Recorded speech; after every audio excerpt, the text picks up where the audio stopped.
It's not something that you probably would have heard from your parents or friends or anybody wholesome. It's a really terrible thing. So when you've got really, really thick hair, and then you get a haircut, okay? Totally fine. Everything's fine, dandy, a little bit shorter there. But then because your hair is so thick, whatever direction it goes, based off of how you slept or whatever clothes that you're wearing, it stays. It sticks. Bolstered, supported, and fortified by every single follicle, and there are many of them, holding it in place. You might try to brush it. The brush will cry and then jump out of your hand and flee. There's absolutely nothing that you can do to fix your hair at that point in time, and so at that point, it's really often just best to just give up entirely. So whatever position or situation that your hair was in to begin with, that is the position and situation it will remain for the future point, time and being. Good to see everybody today. Daf, Zensei, Nerf, Junkrat, ha ha ha, Daddy, Spilo. Okay. Epic intro time. Amari Pepper cameo. Well, you can check out our Amari cameo as she has her leg in the air.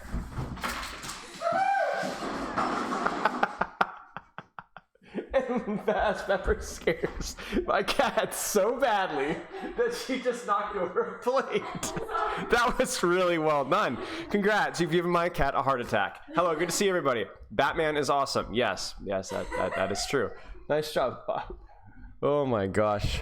Poor Amari. I did slide right on the knee though. Yeah, okay, that was wise. That's gonna be some good roast content. We're looking at the TikToks. Yeah, the best part about the TikToks as well is you guys are gonna be able to submit the ones because I don't really know where to start. I did look up like Overwatch tips hashtag and I found some stuff, but what I'll actually have you guys do is I'll have you post the TikToks you want me to look at in chat and we'll go from there. So that will be fun. Yeah, we're okay. So we're running a little bit behind, so let's not waste any more time. I actually don't know even really truly what we're coaching today. My stream connection is getting kind of spooking me out here. It's like I'm getting a little bit yellow bar, which makes no sense even though nothing has changed. So surely everything will be okay. Let me check our calendar. We're going to be working with Galactical, and let's check to make sure everything's okay. Let me get Overwatch pulled up. Yesterday was kind of an interesting day because it really was, I guess day before yesterday, because it was really, it was the perfect, like, it was like the perfect, like, we had Winston, Sojourn, and Genji, so let's see what we got today, because it was like the perfect, like the meta. That's what we coached yesterday. All right, let's do this.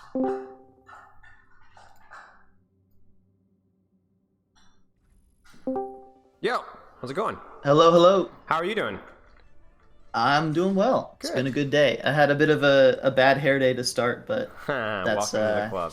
Welcome to the that's club. how it is. It's okay, at least your camera's not on. Let me get your replay code situated here, and what hero, what rank are we going to be looking at today? This will be, I believe, primarily Echo today, around something like 2600. Are you sure you don't want to look at Genji and Sojourn? Or maybe if you're feeling a little spicy, looking at Zarya or Winston, or dare I say, Ana? I swear, every role ever. Okay, so awesome. We'll get a little bit something different today. And then what rank did you say? I interrupted you. Overwatch 1, I think I finished around 27, 28. Right now I'm sitting at, I think, Plat 5, or maybe Gold 1, I don't remember. Okay, we'll just leave it at Plat for now. Let me update everything. All right, so let's just start with this. What got you interested and started with my coaching? What do you hope to get out of the session? I mean, I really just want to learn as much as I can. I don't really mind too much about my rank or like how I perform in game. I really love the game. I love learning as much as I can about it. So, okay, you know, I thought I would just kind of come to you. I know that you've got the experience with Overwatch 2, obviously. So, okay, just wanted to learn what I can today. Sure, sounds good. We will make sure that we do that then. So, looking through your form here, skipping ahead to let's skip through here. What do you hope to get out of the session? Learn a new way to think about the game, or find a way. Okay, sounds good. All right, and then let's check out your goals as well, short term, long term here. So, long term or short term, let's start with that one. Make it to master on any role for the credential. Okay. Long term, learn as much about this game as possible for improving my knowledge base for coaching. Okay. Ooh, that's juicy. What do you mean your knowledge base for coaching? I'm ignorant of this. Are you a coach? Are you looking to get into coaching? Yeah, so I've been an amateur coach for a couple years now. I currently coach 2 collegiate teams at the college that I go to, and I'm trying to prepare to coach their Premier League team. Maybe by next semester, maybe the semester after. But that's kind of my big thing, is I want to be ready for them. What got you into coaching? I think it probably started like in high school when we first so my high school didn't have like an esports club or anything like that, and Mhm. then me and a couple friends got together and we started one. And it was very like, I mean, just scuffed in every way possible. We didn't Right. have like a computers or anything. We couldn't even use like the crappy 1999 computer lab that we had, like it was just we had nothing really. Um, and I think just that situation, I didn't really like there wasn't really anything under our control we could have done to make like the computers better or the internet better or anything like that, but I wanted to Yep. step up in any way that I could. So I started kind of being sort of a team captain role for the Overwatch team there, and then Hmm. that sort of developed into, learning to coach. I did a lot of like VOD reviews, paid for a lot of coaching in the past, and I really started to like fall in love with it. And so that's why I've been doing it. Okay. And so, what got you started with working with your collegiate team? Did you just offer to work with it, or didn't that kind of went from there, or how did that start? Sort of similar. I played for the team for a little while. We didn't have a coach for a little bit, and then I just Mm. kind of stepped up and said, I'm not great at it, but I'll do what I can. And then now I'm here full time. Okay. So Okay. You're full time. Are you playing as well still, or you're just coaching now? just coaching, yeah. Okay. Okay. What SR is the team at? So the two teams that I'm playing I coach right now are around somewhere anywhere between like 2.5 to diamond. It's like super mixed roster though. Okay. Fair It's enough. collegiate. Fair enough. Fair enough. Um, the premier roster that I'm trying to go to, they currently scrim around 3.7. So that's Okay. what I want to get Okay. ready for. Okay. Sounds good. Sounds good. Do you feel like what kind of a role do you feel within the team right now as a coach? Is it more of like a head coach? You just do reviews? Do you just kind of like offer some guidance when it's needed? Because every team is different, right? So where do you kind of fall in that? Sure. My official title is head coach. So I do whatever I can. Like we'll do like some VOD review stuff, but a lot of what I do is like planning for scrimmages, especially. So like tonight we're gonna have a scrimmage, and the plan is we're gonna have the two teams kind of do an internal scrim, and we're gonna try and go over like the new owl comp, Mm. and just kind of review it and try it out, see how we like it. Talk about kind of like the macro of it, and maybe get into a little bit of detail. So the So Winston Reaper that's comp? that's yeah, that one. Okay, perfect. Sounds good. Okay. If you do have any questions about anything coaching related, like I know that this is a specific gameplay review, but you did say you'd like to learn more about the game from this, so don't hesitate to pause and ask. We can make this echo focused, but we can also make this much more big picture than that as well. It's up to you. Gotcha. Your session. Okay. All right. So then we look at your training week. Now, coaching, I assume, is your priority, Yes. and ranked and self improvement is a secondary priority, I assume. Yes. Okay. So then keeping that in mind, looking at your typical training week, playing ranked whenever I can with a focus on learning, not ranking up. How do you apply that mindset in ranked? So, win or loss really doesn't bother me at all. Good. Okay. I always try and go into it with some sort of specific thing that I want to work on Mhm. every single game. Um, so more recently, it's been kind of trying to figure out like the different play styles of Echo, and it's kind of been, do I want to be more like spam focused, or do I want to be like hard angling all the time? So Yeah. that's kind of what I've been experimenting with Yep. most recently. Yep. Okay. Okay. Do you do that just because you enjoy the hero, or is this a hero that you're trying to learn more about so that you can coach it better, or is it a little bit of both? I really enjoy Echo. I think that's most of it. Is just Okay. I like the hero quite a Fair bit. enough. Fair enough. We don't have any Echo players on the team or on the team I'm going to, Okay, so fair enough. I mean, there's nothing wrong with that. Okay, if I'm not playing ranked, and then I'm learning from content online. Okay, so how much ranked are you playing at the moment? Like, what's your daily average, weekly average, days on, days off? How many games, things like that? um, I mean, when I am playing, it'd probably be like 6 to 7 games that day. I don't know how many hours that is, but something around there. Okay, okay, But I can't always play every day, or it's not super consistent when I can. okay, okay, Weekends are a little bit more flexible, but that's really it. okay. And then you one trick echo? Essentially, yeah. Okay, essentially. Okay, sounds good. I mean, obviously, like just to give you the quick rundown, you know, as I'm sure as well as I do, but like consistently playing every single day, even if it's not for a particularly long time, 6 or 7 games. If you could get 5 or 6 games every single day, then we should be able to get you to at least diamond. Right. one tricking Echo, especially because as you're going to learn the one trick, you're going to learn the nuances of the hero and hopefully be able to find out situations and matchups or maps that might feel a little bit difficult, right? Like how do you play Echo versus hit scan on Junkertown, right? Well, we can figure that out. Like you're going to be able to figure that out if you one trick it enough in those situations. Okay. If you're not playing ranked, then learning from content online. Now, I assume that this is primarily for your coaching focus and not for ranked. Right. Yeah. Okay. If I'm ever on like a lunch break or whatever, I'm watching like Sure. a YouTube video or, Sure. I try and find like the team reviews or like your owl analysis stuff. That's always been really good. Sure. That's Okay, what I good. try and focus on. Good. Okay. So we have a bit of a split with you, and I know we brought it up earlier, but we really I want to kind of like nail this before we move forward. So if you were to get exactly the information that you needed from this review, how much of the percentage would we focus on the Echo? How much of the percentage would focus on the team dynamics, like the team play, the Overwatch macro? Because I want to, again, this is your review. I want to make sure we get everything out of it. Right. I guess the thing that like the thing that comes to mind is like I feel like I kind of have a generally okay handle on macro and with coaching. But I've never really been above 3K. And so there is sort of like the kind of nagging suspicion that maybe I'm not as good as I think I am, or I don't know if it's an ego thing, but it's just kind of like if I'm Plat, can I really be coaching people who are above Plat? That kind of thing. Do I have the credential to say that? So I would definitely like to be above, like at master or something around there, just because I have the credential and I can say at least I've been here. I know what it's like to be a player and to get to this rank.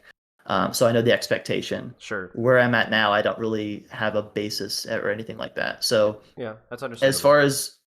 As far as the session today is concerned, I would definitely like to be at that level where I can understand like how the higher elo players think and how they have to approach the game. That's kind of what I'm trying to look at. There's a spectrum of coaches that I think are in the game that are either they got into coaching because they loved the game, and because they loved the game, they got very good at the game and then got into coaching afterwards, right?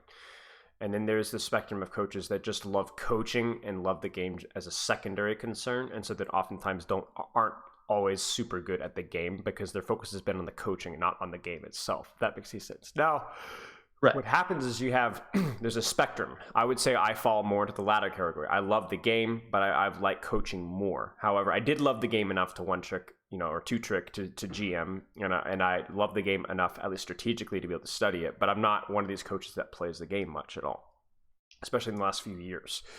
There are other coaches who are definitely more actively, like Jake, for example, right now, was an ex-player, still plays the game regularly at a high level, and has continued to do so for some time. I imagine that probably impacts his coaching style or the focuses of how he does things as well. You kind of have to find where you are on that map here. What I will say is there is no shame in being Plat and being a coach. Everybody says, oh, Krusty's Plat, Krusty's Plat. I don't care if Krusty's bronze or GM. It doesn't matter. It doesn't matter how many Overwatch League coaches are GM and how many are not. Your specific instance, playing ranked will teach you some things. It will teach you to empathize, sympathize with, and have maybe a better understanding of like what your players may go through when they're playing ranked, but it is not specifically going to make you necessarily a better coach. And it's also not going to provide a lot of insight about how the game works, because even if you're playing to improve and playing to learn, your focus will often be on yourself and not so much on your teammates. You'll learn the nits and grits and tidbits about Echo, and maybe you'll learn something big. But when I climb from Plat to GM playing Zenyatta Ana, I really, truly, and this is 100% true, I did not learn that much about the macro of the game. I learned a little bit about the micro of Zen. I learned the importance of positioning, obviously. Reinforced it, because I already knew it was true. But I didn't learn that much. That helped me to be a better coach. So I think what you're trying to do is admirable, and I do think that there's value in it. I don't think it's a waste of time, but I don't think it's going to be a huge, crucial thing for your development as a coach necessarily. If it's something that you want to do, and you might as well because you just enjoy playing the game, period, then go for it. But that's, especially now that you're already coaching a collegiate team, the ceiling for you is going to be how well you do coaching this collegiate team, not how high you climb with Echo and ranked. If you do really well with this team right now, and you move on to want to go to a greater challenge and move on to the higher ranked team, they're not going to be like, oh well, he's just barely diamond now. He's not. That's not. It's going to be how well did he do with the previous team he was working with. Does that kind of make sense? Have a beautiful day, sir. I'm at 5.7 Are you there? points. At 10 Might have lost you. 1v1ing you less than 3. I think I lost him. I'm not hearing you. Alex, you're at 5.7k points. Oh dear. I'm terrified of these 1v1 channel points thing. I'm going to leave that in though. I am going to leave it in. I'm going to have to make some adjustments to some of the channel point things, but 1v1 Spilo is still going to remain a channel point thing. We're going to do it. Trying to think of some other things to do. To throw in there. No, lost him. Yeah, we lost him. He'll be back in a second though. Looks like a Chad Jimmy Neutron. Yeah, no comment. This is what happens when I get a haircut. It goes floppy down or it gets so thick and then it just goes straight up. Just enough channel points for 1v1 Spile. Oh no. I shouldn't have brought it up. I should not have brought it up.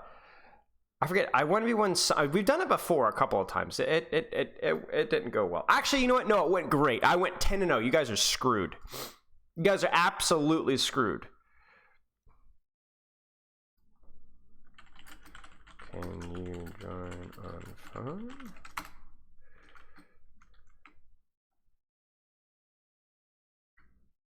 Would it be in voice?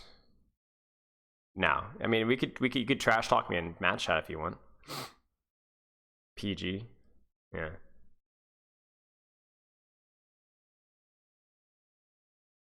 Huh. Cats are chasing each other around. Hi, Grim. So who got you sick? I'm not sick, actually. I'm just a little stuffy. I mean, I don't think I'm sick. Maybe I am sick. I don't know. I came back from this weekend over in Savannah. I didn't get a lot of sleep. And it was a really... Oh, gosh. Hi, cat. He just took off. Hi. Hi. What are you doing, buddy? He's getting big. He's doubled in size since we got him as a sick little kitten on the side of the road. People are terrible, man. I can't believe they just leave their... I don't know. Nasally? Yeah. Well, you making fun of my voice? Yeah.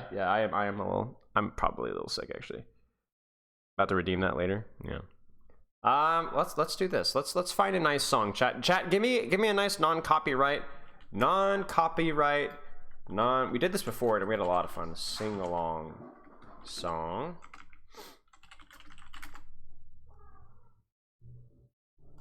Non-copyright children's music. We had such a good time doing this last time.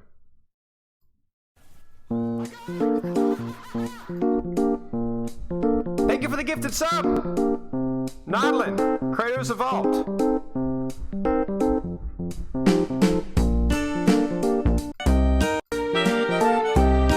Where's my singing? I want singing.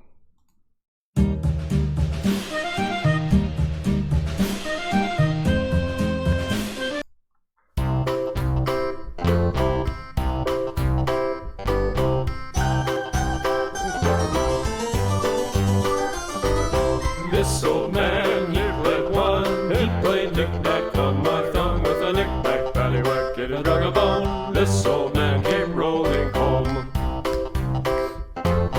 This old man, he played two. Are you back? I swear I heard something. Oh, you are back. Maybe. You had a quick question for me? Been working night shift recently, and after work I feel a bit tired for comp, but I still want to play. Should I play quick play, maybe go into Smurf? I mean, if you can, it depends. Maybe if you're coming back from a night shift, the best thing to do is just to like bang out one game or two games intensely, and then swap to a Smurf. I mean, you're gonna slow down your improvement, but it's up to you. If you don't feel like you can go full out, then yeah. So Hello. Hey, you there? Yes, here we. Sorry, I don't know what happened. Okay, sick. Don't worry about it. All right, let's where did I lose you? I think I was talking about God. coaching. I was talking about coaching and your effect on your SR and whatever. How much of that were you there for? I was here for I think a good bit of it. Okay. Let me see. I think I remember talking about the spectrum of coaching. I remember Yeah. the yeah, I'm not sure. Don't worry I've got about like it. 7 devices open trying to figure out. Don't worry. Basically, it's just the TLDR is that when I climbed from Plat to GM, I learned a lot about the micros in Yada Ana. I did learn of the importance of positioning, reinforced it because I already knew it was important, but I didn't learn that much about the macro of the game, and I didn't really improve a whole lot as a coach. So if you want to play the game to get better at the game and to make yourself a better coach, you're going to do a whole lot more of the former and not a whole lot of the latter. It's still a respectable goal, and if you're going to be playing the game anyway, then go for it. But for example, you're talking about like, what was the next team that you wanted to coach for? You had a specific term for it. It's their Premier League team. Premier yeah. League team, right.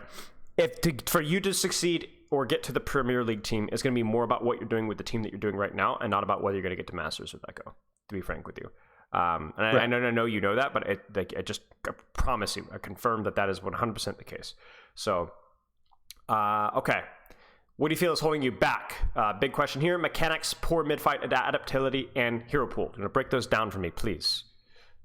Sure. I think the big one is the adaptability. I kind of find myself like pre-fight, I've got like these plans or like things that I want to try and do, and then I kind of tunnel on them pretty hard is what I've noticed. Okay. Like I think this is the way that I want to do things, and if things change, it's like, well, I'm already committed to this. This is the thing that I'm doing now. Is there an example of that in this VOD? A few examples that you can remember? There could be. I think the thing that comes to mind is like if I'm ever like starting on an angle, like I'm kind of looking for like a target that I want to go on. And then like the fight may develop where that target isn't, that isn't viable, or there's something else better that I could be doing, and I'm just kind of like, well, I'm already on this angle, I'm gonna go for this honor now. Like Okay, that's okay. kind of where I'm at. Okay, we'll keep an eye out for it. What about your mechanics? I mean, mechanics I feel like is just I feel like my mechanics aren't terrible, but I don't play consistently enough to keep them in a good enough state for where I am. I feel Okay. like there's a lot of times where I feel like I'm doing the right thing, or maybe, I feel like I have a good enough plan, but then my mechanics just kind of fail. Gotcha. And it ends up not working out very well. Okay. And then obviously, like, you do play a decent amount, but how much of that is like, how do you warm up? How much of that is aim training? Do you do any aim training? Do you do any warm up?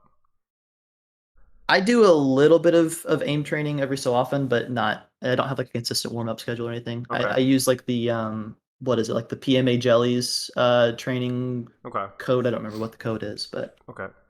Can you dig that up for me really quick, or is that probably not possible?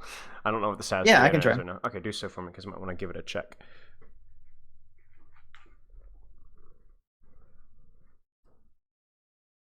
I actually just released today a video on aim training, so that might be worth a quick skim afterwards.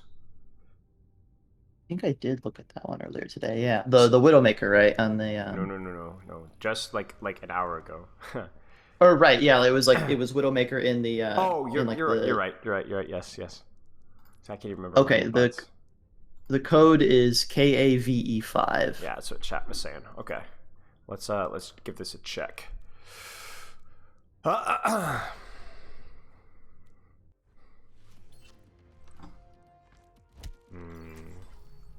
So then you just like I'll stream this. Well, you could just probably watch my stream right now. So just hero juggle flick. All right. Oh, so it's just like aim. It's like just like a really traditional aim flicking game, right? Yeah, some of it. I like the it's got like different modes in it. I kind of like the sort of similar to the one that you had in the video today, where it was just like bots running around and you can chase their movement. Right. Okay.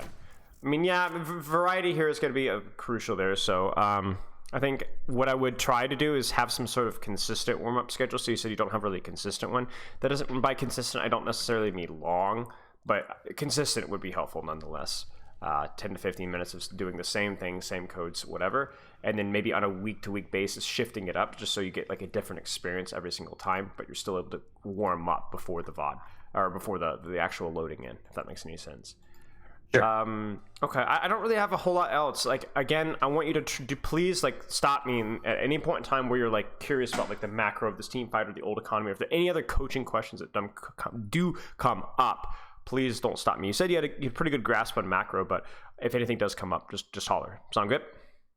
Sure, sounds good. Okay. One question I have real quick Yes. is, so you mentioned like ranked is not necessarily like the best way to improve like coaching skill, Yes. right? Yes. And obviously ranked has like the ranked system, right? It gives you like a super easy feedback on how you're doing. Is there anything, I mean, there's probably not like an ELO system for coaching or anything like that, but is there anything like I can kind of get feedback on how well I'm doing? Because I feel like Great question. I'm doing okay, but I don't know. Great question. I don't know the progression system. Great question. So there are numerous ways to do that, all of which are really kind of difficult, but are worth putting time into. Number one, and this is the really low-hanging fruit, talk with your players. Hey, how did that VOD review go? Do you feel like, or even not on like a day-to-day basis, but like every month, check in. Hey, how do you feel like the coaching is going? Is there anything that you think I could be doing better? How are the VOD reviews going? Do you feel like you're getting good feedback? Is there anything that you think you could be missing? Do you think there's anything that just general feedback from your players?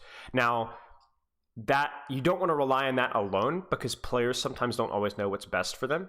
But that still is good feedback more often than not, right? You need to be keeping that was a huge thing for me back in the day. Even with just stream VOD reviews, I would get feedback from the people I was coaching. Okay. Second thing you need to be doing, at least occasionally, is you need to self VOD review your coaching on a bi-weekly basis, whatever. Record your session, go back and listen to it again. How was my delivery? Was I clean? Was I concise? Do you think I explained it well? Do I think that I did this? Was I doing that? So on. So that you're like actually like listening to how you're communicating, how you're delivering, how you're dealing with disagreement or people asking questions. Try and provide goals for yourself from that. The third thing, so we're talking about like how you work within the team. You're talking about how you deliver the knowledge itself, and the third thing is the actual developing the knowledge itself. So what that means is this sounds like super corny, but I'm gonna ask you a question. Okay. Why should Diva not permanently frontline? I mean, she's better on the angle control. Why? She can kind of help the flanks. She just doesn't Why is helping the flank like better? bullets to her face. But doesn't she have Matrix? She has Matrix, but she can do it from the angle, and she can kind of stay around cover better. She can help main while not being on main. Why is cover good?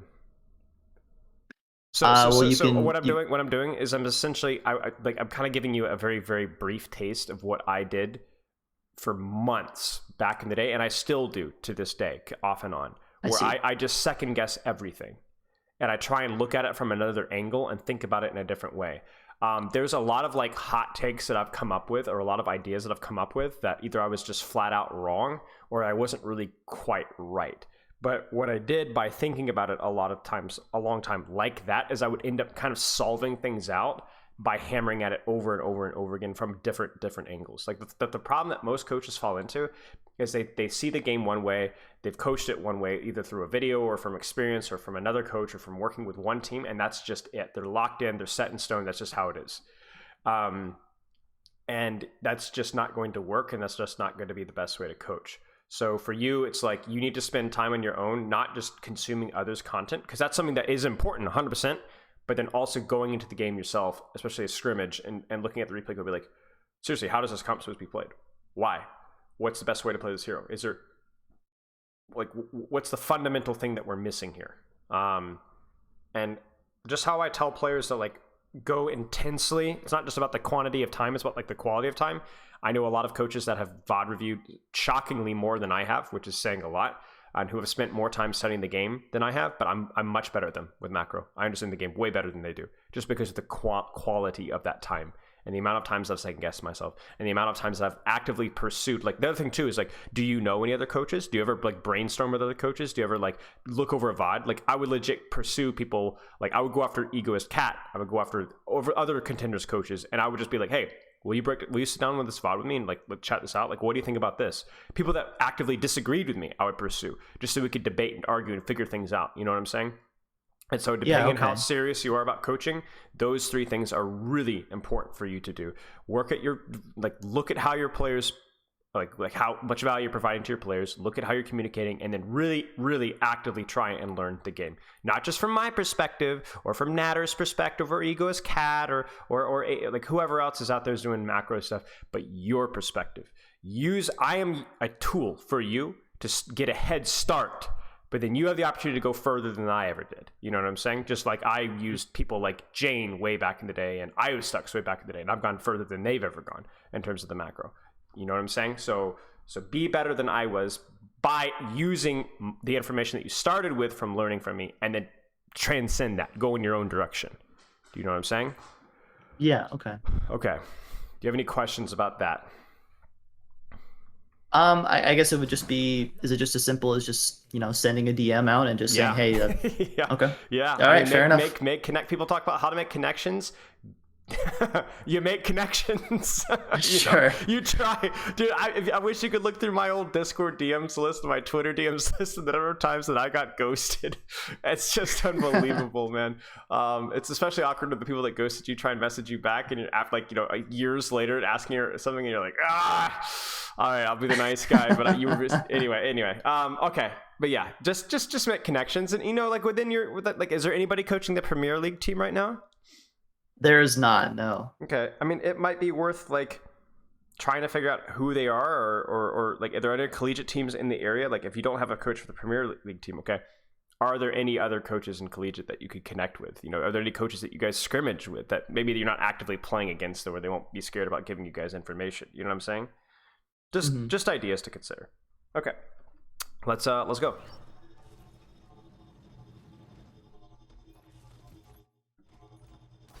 So Echo, what is Echo good at?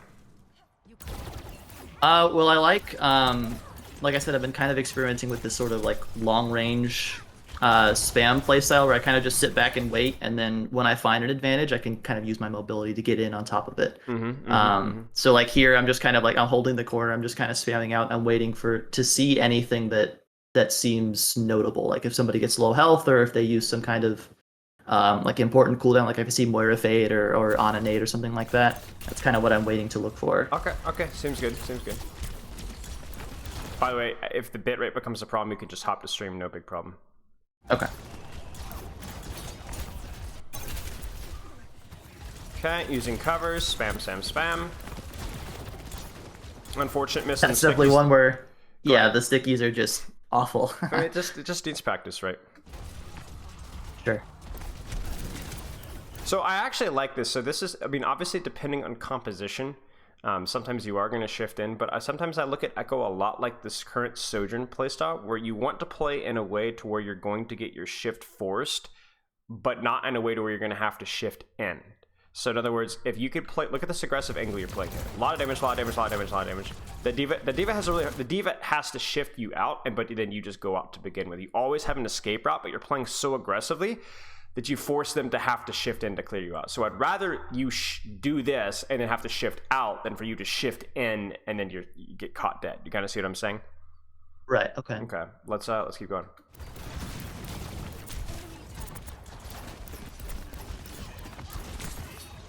Okay. Yeah. This is okay. Let's look at this again. Is it okay to ignore because I know there's fighting going on to my right here. I kind of feel like if I can, just kind of bug their backline, they can't follow this diva as well. Yeah, but I don't know if that's the right play here. I think it's okay, but here's what I would consider. Let's look at this from a macro perspective, okay? Because that's something you're good at, right? You can zone backline a little bit here, but if I ask you right now, what is that? What can that Hanzo really shoot right now? And I think there's there's RNG shots on backline, which obviously he can do. But I look at who could provide more value in this initial trade right now. Not just the frontline trade, but just the trade period. This Hanzo / Ana, or you. I see. Yeah, I've got a nice angle on them, right? And they're kind of out of the fight right now. Right, they're already out of the fight whether you spam them or not right now. You know what I'm saying? Right. They're just angles aren't particularly good. Whereas you could put out an absolute metric butt ton of damage on this Genji, on this Diva, on this Moira, land all the stickies in the world. You've earned this position, and again, you have the shift so that they can't even push you out of this. So I would take that aggressive position and then just shoot. One of the things that I've always said is just shoot what's easy, right? Just shoot what's easy. Right now, now, the easiest thing to shoot is like what's directly in front of you. So like this is, I understand your reasoning here, but then think about the amount of damage that you could have been putting the previous 3 to 4 seconds just by spamming here, right? Sure. Okay. So much more damage. And ultimately, because you don't do enough pressure there, oh my gosh, okay, well, that's at least that you've got that, right? That was crazy. that was like dopamine hit. Wait, 1, 2, 3, 4, 5. Holy crap, that's wild. Okay, nice shots. And I think even like right here, for example, like why are we peeking Hanzo here? Why would you not just take this position here where it's harder for the Hanzo to hit the shot, but you have a better angle on their tank line? Do you see what I'm saying? Right. I think at this point I was kind of scared of the Ana rounding the corner because I was something like 60 HP. So I was within one-shot territory. I didn't really want to be... Of course, there is a mini up there, so I guess there's that too. But like right... Oh yeah, true. No, you're right. I still think at least flying up here in the anticipation of getting healed and then kind of waiting from here would have been better. But yeah, okay. Gotcha. Okay. Don't really think shift was necessary there. Well, no, I think that one was fine.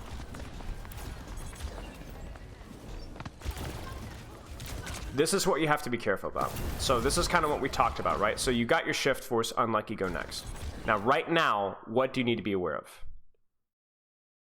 Well, there's definitely fighting going on my right. Okay.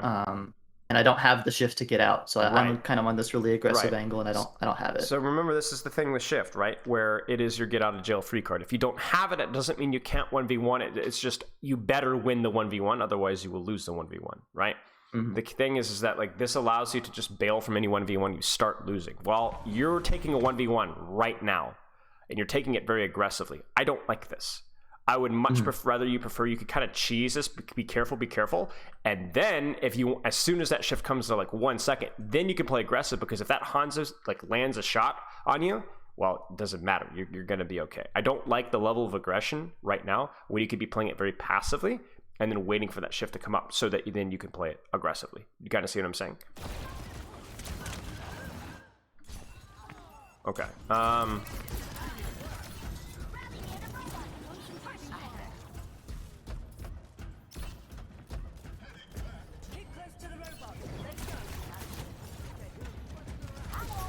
Okay.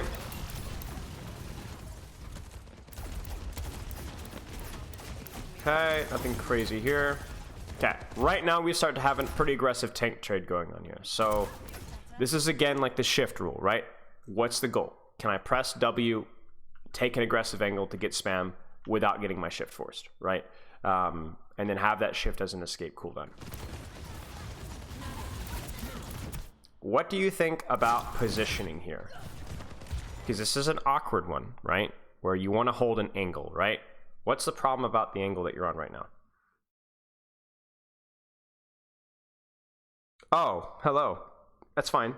Actually, it works out really well because I need to get some water. Give me 1 second. I was like, give me 1 second.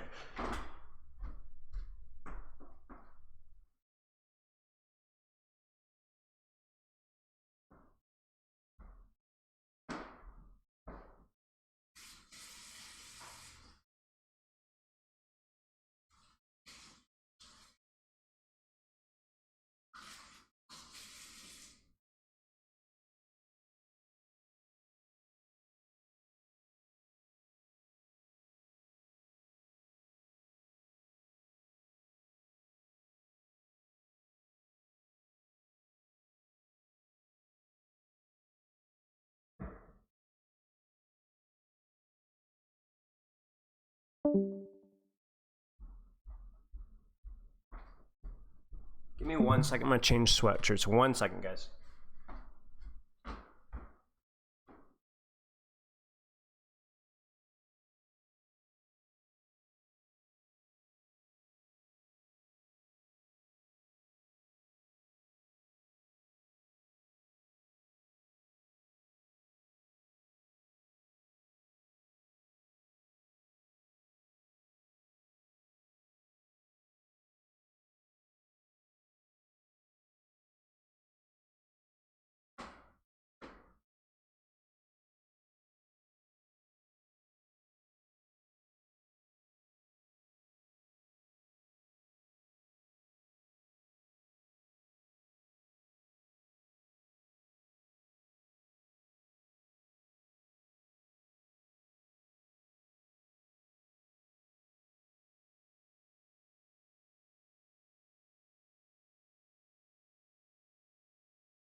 Okay.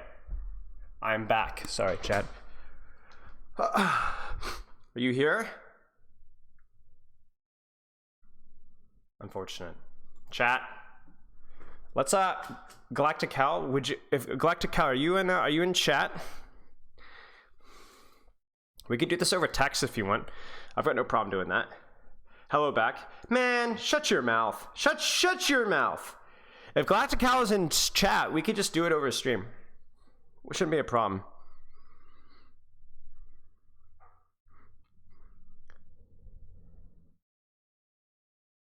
I changed sweatshirts. I'm on my Stormcrow Production sweatshirt, see? Stormcrow Production! Wait, Stormcrow Production, say the direction.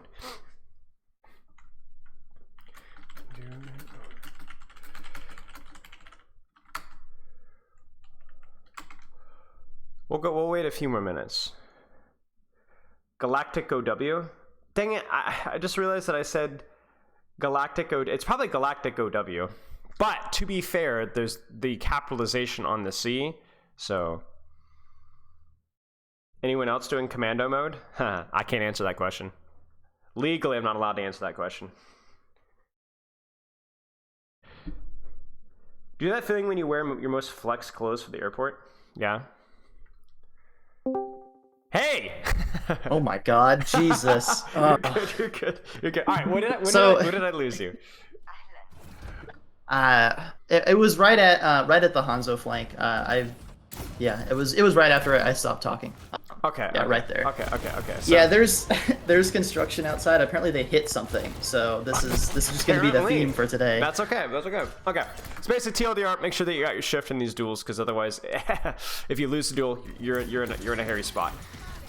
Sure. Because like obviously if he hits the headshot, then yeah, that's gonna be it. But we're gonna assume that that's not gonna be the case. Okay. Shoot. Now, this is actually a really important fight here, okay? Because this is like a perfect encapsulation of what you could do versus what you could do. Because there's two options I see. Okay, so right now. Okay, so this is actually perfect. What's the problem with your positioning right now? It's not a good angle, right? Angle, blah, blah, blah. But what's the problem?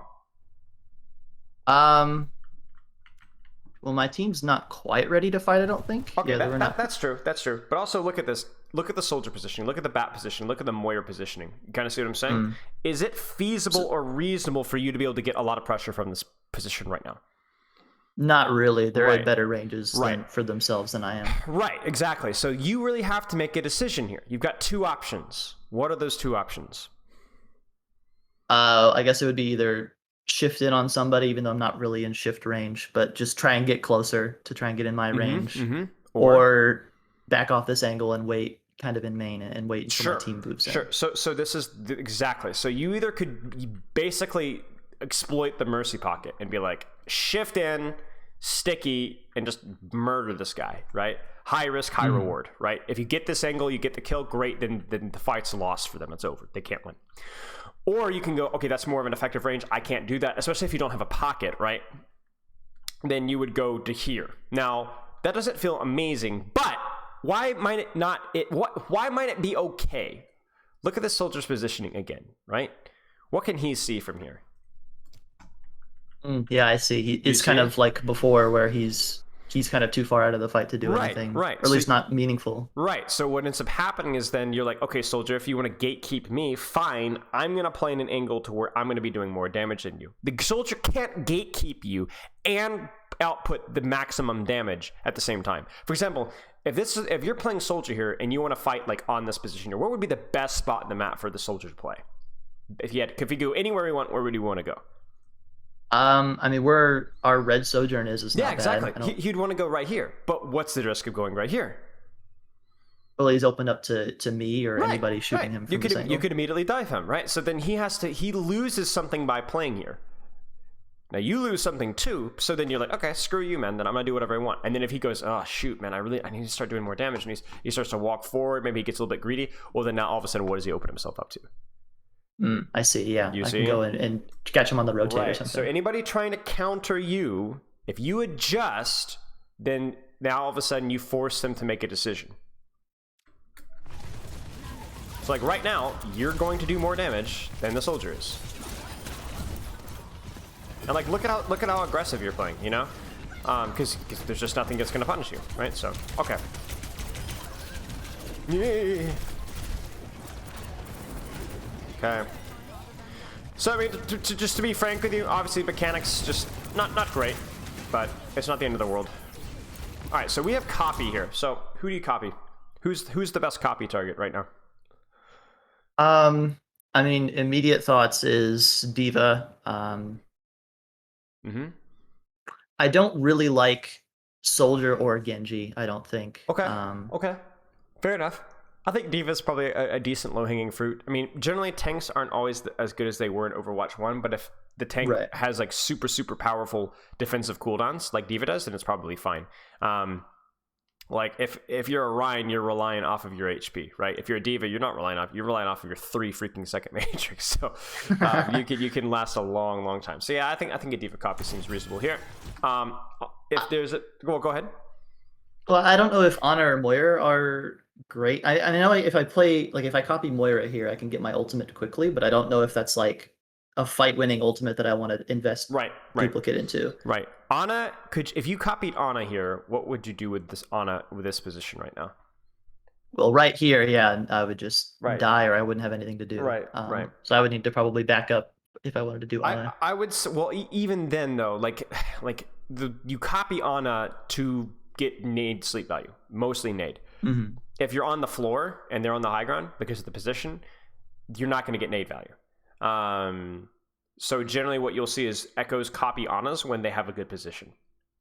And if they don't have a good like aggressive position, they won't copy an Ana because they're not going to get cooldown value. Do you kind of see what I'm saying? I see. So if that blue Diva wasn't there, could I go there and copy Ana? Would that be decent? Okay. Yeah, you could. It would be risky because you would need your team to kind of push up there with you. Otherwise you get cleared. But yeah, there is a world. Like for example, if you were on defense here, an Ana copy here. I see. Yeah. Yeah. That's a real rough time for them. You know.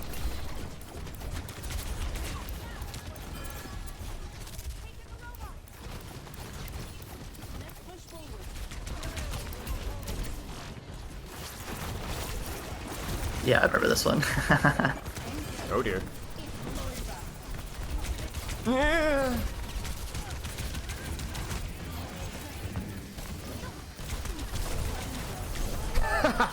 I mean, the copy sucked. It's not super complicated. And then your Mercy goes for a res and kind of leaves you out in the open. Situations like this has always kind of felt weird with Echo, where it's like there's definitely a fight happening, but there's nothing like I could copy anybody on the enemy team, but then I just kind of become that person. You know, it's not like a Reaper ultimate where I press Q and suddenly like I'm killing people or anything like that. Right. Well, then you also have to consider like it's not just about the copy itself providing value; it's the fact that it's the second life that provides value. So if like you kind of you use it here, right? You do use it here. You are trying to go aggressive. And then you're like, oh, I'm not going to die because I press Q. But obviously, like, going aggressive here really didn't end up being worth the investment, right? Because it was maybe I land the stickies on the Moira, maybe I get the beam.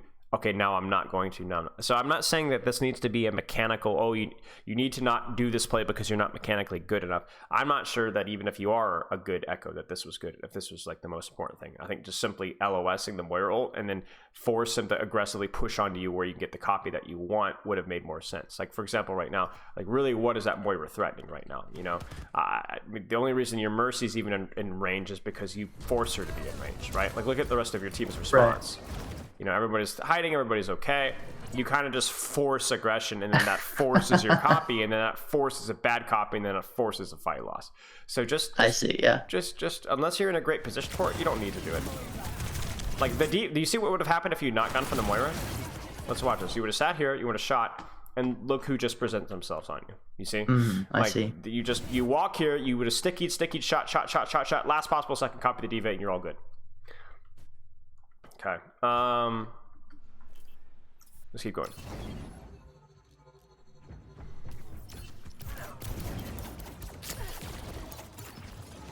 Connection is looking hairy. I'm still here, but if I disconnect, just keep going. That's fine. That's fine. I'll even give you a funny little voice to respond with. Huh, get out. Nice, okay. I feel like I was just waiting for Mercy to come back there, but I guess at some point you just have to let them go, you know? Yeah. I'll say this as well, by the way. Just be careful about stuff like this if you don't have a healer. I think the stickies are totally fine because if you get a 6-man sticky, it's worth the pick. But just fishing for primary fire here, like for example here, probably not worth the risk because I think it's probably okay with your on. It should be okay with your on. Just be careful and poke phase. Like this, it might be better to shoot the diva here instead, and just like get some early actual pressure.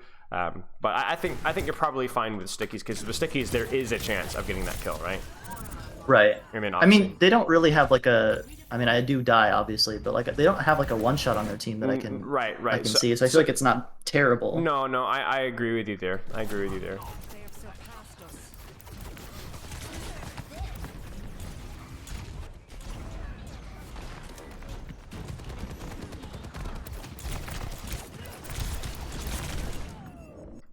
Yeah, this is another one where like I feel like I don't want them to have this checkpoint because I know how important it is, but just there's no one else there with me, so I kind of feel torn. Yeah, it's just like there's just no way to win.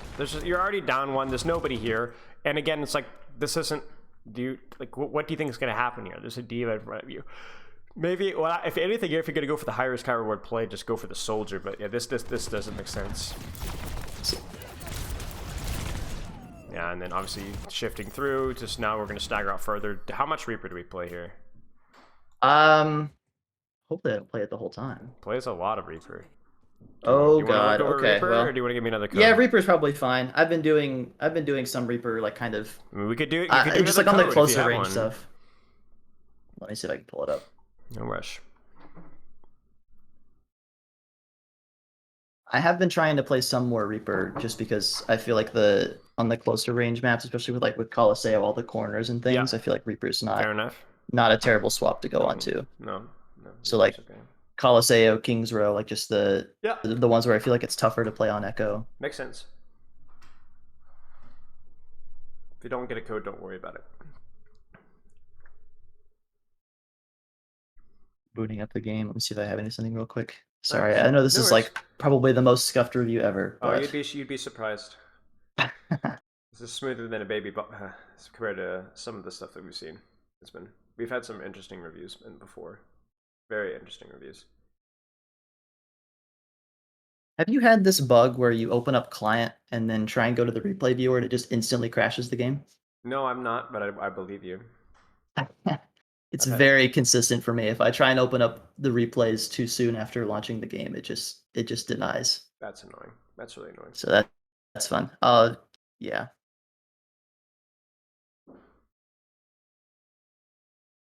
One of these days, the replay viewer options will also carry over from the last time you launched, and you won't have to fix it every single time. Oh yeah, that's another one. Yeah. Super annoying. It's been like that since the replay viewers come out as well. You would think since everyone, changes the 20-second, forward backward that they would, at least have you save it to 5 seconds or 10 seconds or whatever. I know. Well, at least now you can set it to something other than 5 and 10. You can go like 8. I've been using 8 recently. Can you really? I didn't even. Yeah, I know. I didn't know either. I accidentally did, and I was like, oh, hey, look at that. Also, the objective capture sounds too. Gotta turn that one off. Yeah, of course. Pause it and it just goes beep, beep, beep. You're like, please stop. Okay, yeah. Client's not going to let me in. I feel like Reaper's okay. That's fine. I do play some Reaper, so I'm not against it. So let's wrap up the Echo then, for sure. Because we talked a little bit about holding aggressive positions and then using your shift as a get-out-of-jail-free card. We talked a little bit about, obviously, mechanics need to be cleaner as well. It's something to practice as well. That's the best coaching advice I have for you. Practice your mechanics. Ha, ha, ha. Okay. But the other thing was as well is if you feel like people are holding angles that are preventing you from playing the positions that you want, you need to recognize that oftentimes those positions are compromising their damage output too. So then you adjust, force them to either stay in that crappy position or push up. If they push up, now they're diveable. You kind of see what I'm saying? I see. Okay. Make them play that back and forth seesaw game, and as long as you're anticipating it, you should be good to go. The last little thing we talked about, like we talked about a little bit, I think we never really got to narrow it down, sadly, but was that ultimate. You know, use it as a get out of jail free card, but don't force stupid aggression just because you have it. Play smart aggressive, and then get the copy that you want as necessary. Make sense? Mm-hmm. Okay. So with duplicate, then would it be worth it to kind of use it as sort of like an entry ultimate, I guess, or it's just like instead of something like a mid fight? Because it feels like, you know, I use it and then I just sort of, you know, if I'm not using it as a second life, I just kind of feel like I just turn into another character, you know? Yeah, well then look at the battlefield and be like, what would be the best character to have in this situation, right? We talked a lot about how, like, if I were you on defense and I had Echo copy, if the enemy team has an Ana and I'm set up here, man, I might even rather have an Ana over an Echo for this position here, because I'm going to farm that nano. I see. Man, I'm going to farm that nano super fast. I know I'm going to get an impactful nade. You know what I'm saying? So then I might just I might not even use it as a get out of jail free card. I might just use the cooldown. Or for example, if the enemy team had a Sigma here, you know what I'm saying? Imagine Sigma. Yeah, that's nasty too. You're Yeah. going to get that flux instantly, right? Or if you're on, if you go for a really aggressive flank and then copy their Tracer or copy their Sombra, right? Or I'm trying to think of what other options. It would be like, okay, let's just set up for a diva play. As soon as they walk to the choke, I'm gonna copy the diva. I'm gonna drop in their backline, shoot, matrix, shoot, fly out, do it again. Like you could almost like look at the enemy comp and be like, hey, is there anything that I can like? Is there any hero that I could copy and set up for, given the situation, given the position, and farm really, really fast? Because you're like, yeah, I just copy another hero. Yes, but also, would you prefer to be another hero in that given situation? And do you think that you're going to be able to farm that hero's ultimate faster? Because obviously that's the low-hanging fruit there, right? It's not just about, oh, do I want to be another hero, or do I want that other hero's ultimate? Because you're going to get it if you pick it at the right spot. Kind of see what I'm saying? So then would it be worth it in some scenarios to just kind of hold Echo ultimate even for the full fight if I just don't see any like really big opportunities, if I just want to stay Echo for that whole fight? Yeah. If you see no big opportunities I could do more as I could Echo than any other hero, and or I never really get the need of the get out of jail free card, then yeah, don't use it. Okay. There's no reason to use it. It's not like Diva Bomb, right? Like sometimes you just want to be Diva. You know? Okay. Reaper, short range, flanker, cover, timing, juice. Nothing flashy, nothing fancy.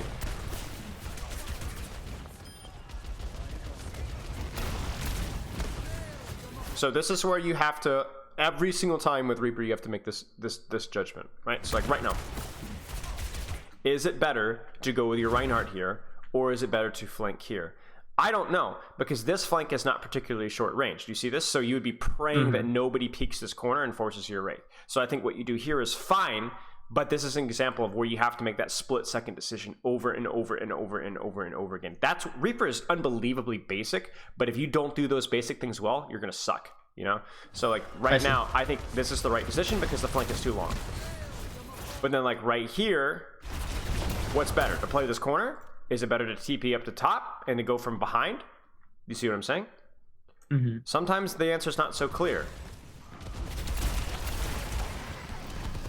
Honestly, oh, maybe you guys won this.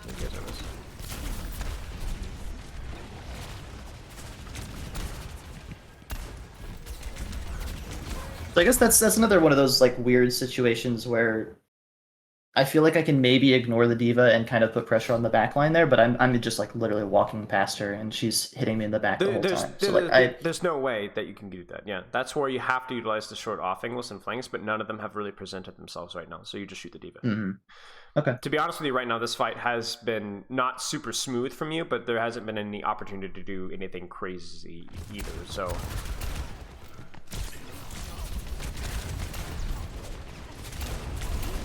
This is silly, right? You know, I mean, you should know better than this. Yeah.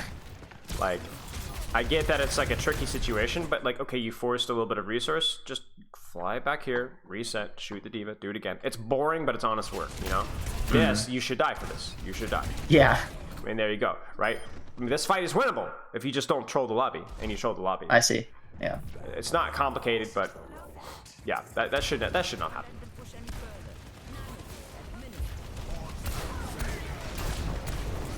And this situation is where I think it's probably reasonable, given the nano and your Ryan. If you TP backline here, I think you're going to be able to get away with it. Do you see what I'm saying? You could TP literally right next to them because it's not going to go much further. Because look at all the frontline pressure, right? So then if you go to here, you know, not a lot.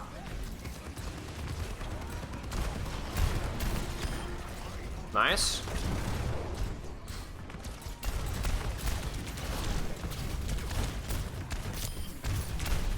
Good. Nice. I mean, I was tricky there. I didn't know where your supports were. So I was like, oh no! But yeah, this is fine. Okay.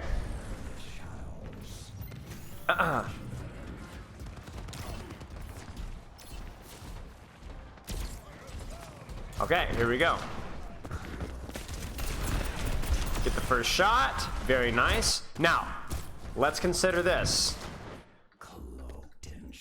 What is potentially the problem here?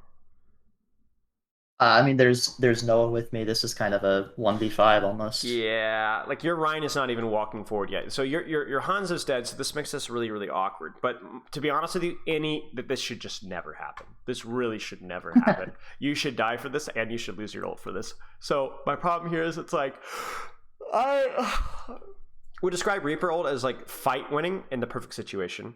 Terrible if it's not. There's really no in between in this ult, as I'm sure you're aware of. So if you're not reacting to them pushing your team, so like you could do one of two things. You could either wait for your Ryan to push, or you can wait for them to push your team and then react with a TP behind them.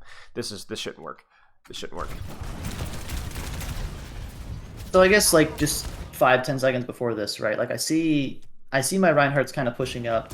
I feel like he's gonna take this corner with me, but you know he gets antied or something like that. I'm not sure what happens. It's totally fine to be late with his ultimate though. That's the thing. Like, you don't need to be exactly on your Reinhardt's timing here. You could let your Reinhardt go and swing, get a little bit low. They start to push him, and then use your, you know what I'm saying? The timing is very forgiving here, because think about how aggressive this play is, right? It's extremely aggressive. It'd be better for you to be late than it would be for you to be early. You know what I'm saying? Okay. We talk about like the more aggressive the play, the later it is, the later it needs to be. So you getting baited by your Reinhardt here, well, you shouldn't have been going then anyway. Even if your Reinhardt did push, that still probably would have been a little early. Okay.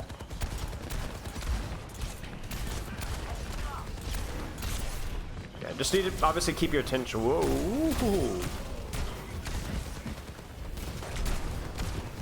Unfortunate.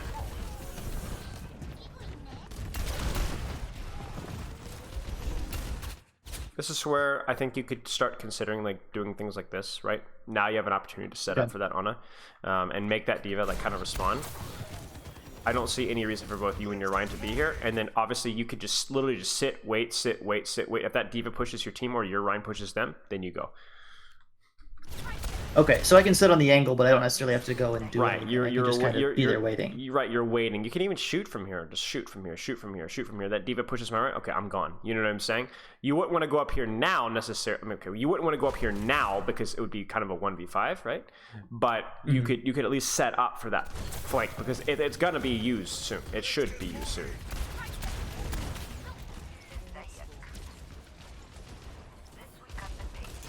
Like right now, get the heck off the cart, man. Like the window is here. The window is now, right? Where are you? You know? Right, okay. Right, you're not there. Get there. Way too late. There it is. Way too late, though. Okay. Unfortunate. Woo, run. Your poor Ana. Running. Okay. This ride is smacking. Unfortunate. Ooh, okay, let's see here. What do we got here? Oh, Blade. That's unfortunate as well. Can we get out? Yes, we can. Flanking indeed. You need the Mega. This one felt really rough. I wasn't sure what to do. Yeah, I mean, it would have been better to just go back to your team. It would have been better to just like wraith out this direction and just get health and go from there. But yeah, whatever. Unfortunate. Okay. Go next. All right, here it is. You are very late, aren't you? You see this? The fight is long started. But what's about to happen? But I've got my ultimate now. Right. Well, I mean, this is what we talked about. This is a very greedy flank, right? So you being late shouldn't be a problem. I mean, look at this. They've forgotten that you even exist at this point in time, right? So here we go. Right, okay. You see the chaos that you caused there? You should have gotten kills there, to be honest with you. You should have just pressed Q. Like, I would have just shot right now Q. Like, that would have been fight winning. Yeah, I'm not sure why I didn't. But yeah. do you see how, like, actually, like, how free this was if you play this one a little bit better? It's okay to be a little bit late with Reaper. It's okay to be a little bit late. You're such a threatening hero if you can get that engage set up perfectly.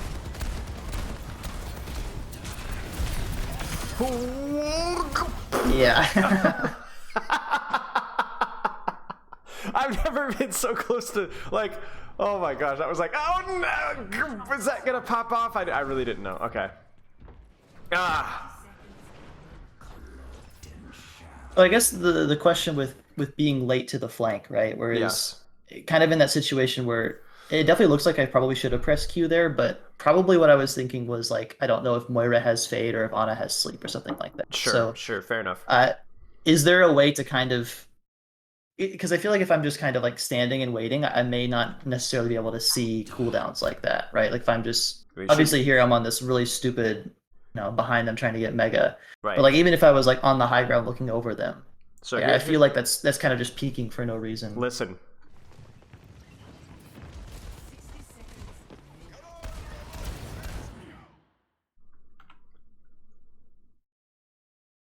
I know the audio is a little low, but she just used there it is. Yeah. Okay. That's really all that's relevant. Fade is obviously kind of irritating, but you should be listening for the cooldowns that are relevant and then going from there. The other thing here is if you're really concerned about Sleep Dart here, then why the heck are you swinging out this far wide? Fair enough, yeah. Right? If anything, you should be playing here, and you could do like the bait the Sleep Dart, and then you can jump in and ult, or you can bait the Sleep Dart and then wraith out or walk back or just continue doing what you're doing. So, better cover usage here then. So even when you're right, you're wrong. So depressing. All right, let's keep going.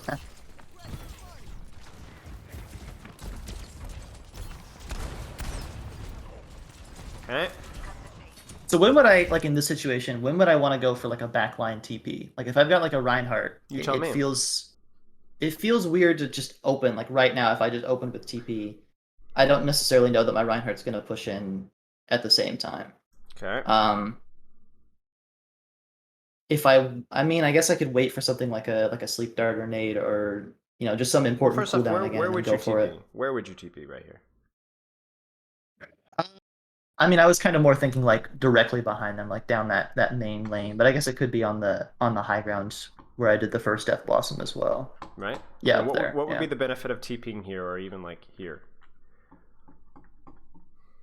I just kind of it's another angle and it's close enough where I feel like they can kind of hear the TP and it at the very least they'll probably hear it and they'll turn around, which. Right. And do you have cover with where you're TPing? No, I don't. Okay. What if you TP'd to like here-ish? A little bit of cover, right? Okay. What if you TP'd to like here-ish? Well, I'm like right next to that other guy, so that's probably not going to be much good. Well, maybe. How would the soldier respond if there's a TP directly on top of him? And look at his supports. Okay. Well, he's definitely he's either gonna turn and try and fight me, or I guess he could try and run away to his supports. Right. So something to consider. I look at this here, and I would not be against, especially considering your tracers on him. If you TP'd here, you're gonna get away with it. Okay. And you're gonna force him out, and then you're gonna be able to take this angle and shoot, or they're gonna all in you, and you're gonna have to wraith out. But then they've all turned on you, and you've easily gotten out. So what I would consider with TP is think about making sure that you're TPing to cover and corners that will buy you uptime and buy you distraction and buy you ability to play around enemy CC. If you TP here, you're an idiot. If you TP here, still risky, but less so. Do you see? Mm-hmm. So I see your difficulty. Here it is. Good. But it's all about the cover, right? It's just a little bit better use of the cover. This is good. This is really good. Look at the attention that you're getting here. Look at the cooldowns that you're getting here. Just don't swing wide here. You could sit here and be an absolute such an unbelievable nuisance from this position here without swinging this far wide. Do you see? Okay. Yeah. And the funny thing is even though you mess up, you're still going to survive because you were close to cover. Like you were still you were close enough to cover to where it actually worked out.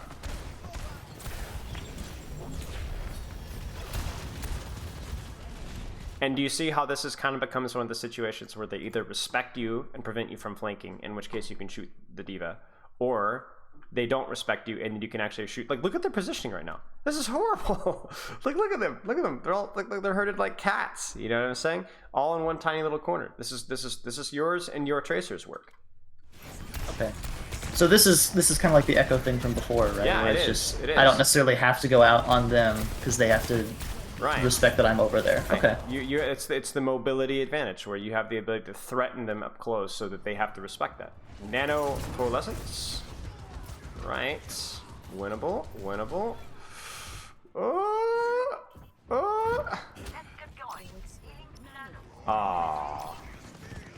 I don't think you win. Yeah, that one was a heartbreaker for sure. That's tragic. We'll farm a Death Blossom surely. Oh, a soldier. Soldier just fell off the map. Soldier just fell off the map. I'm sorry.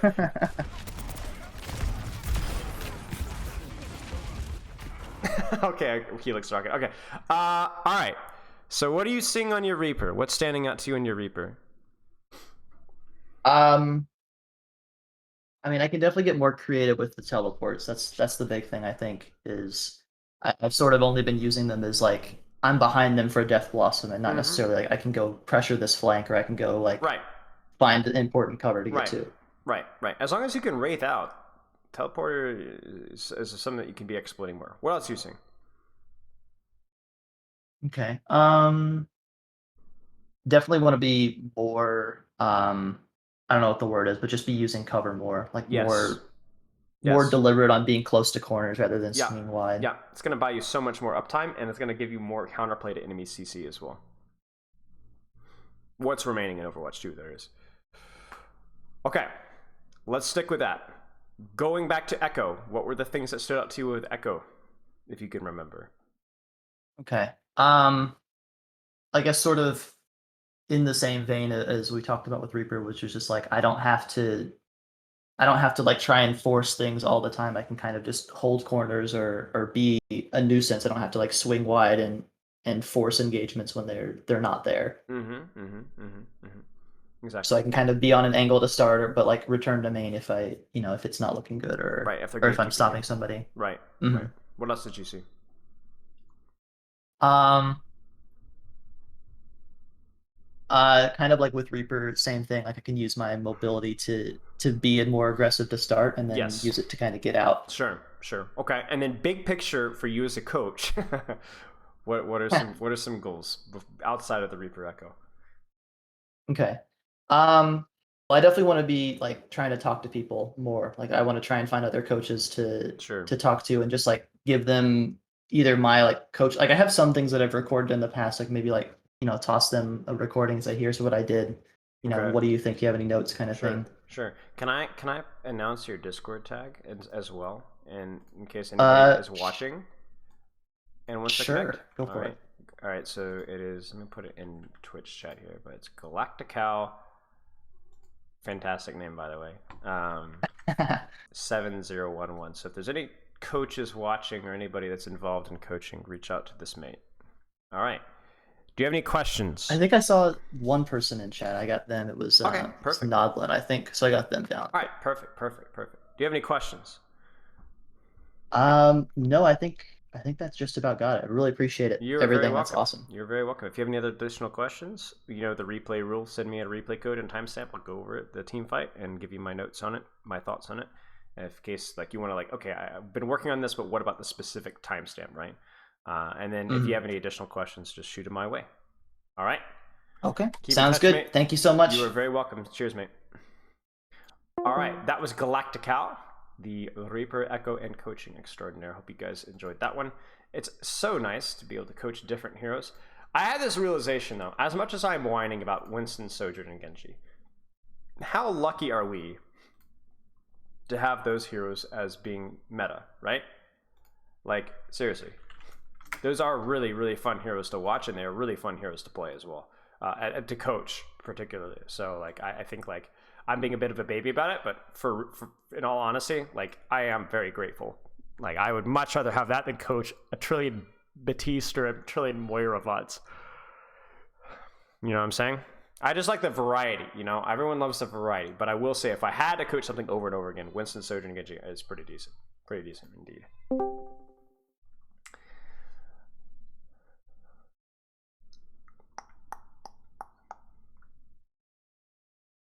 Getting the form pulled up.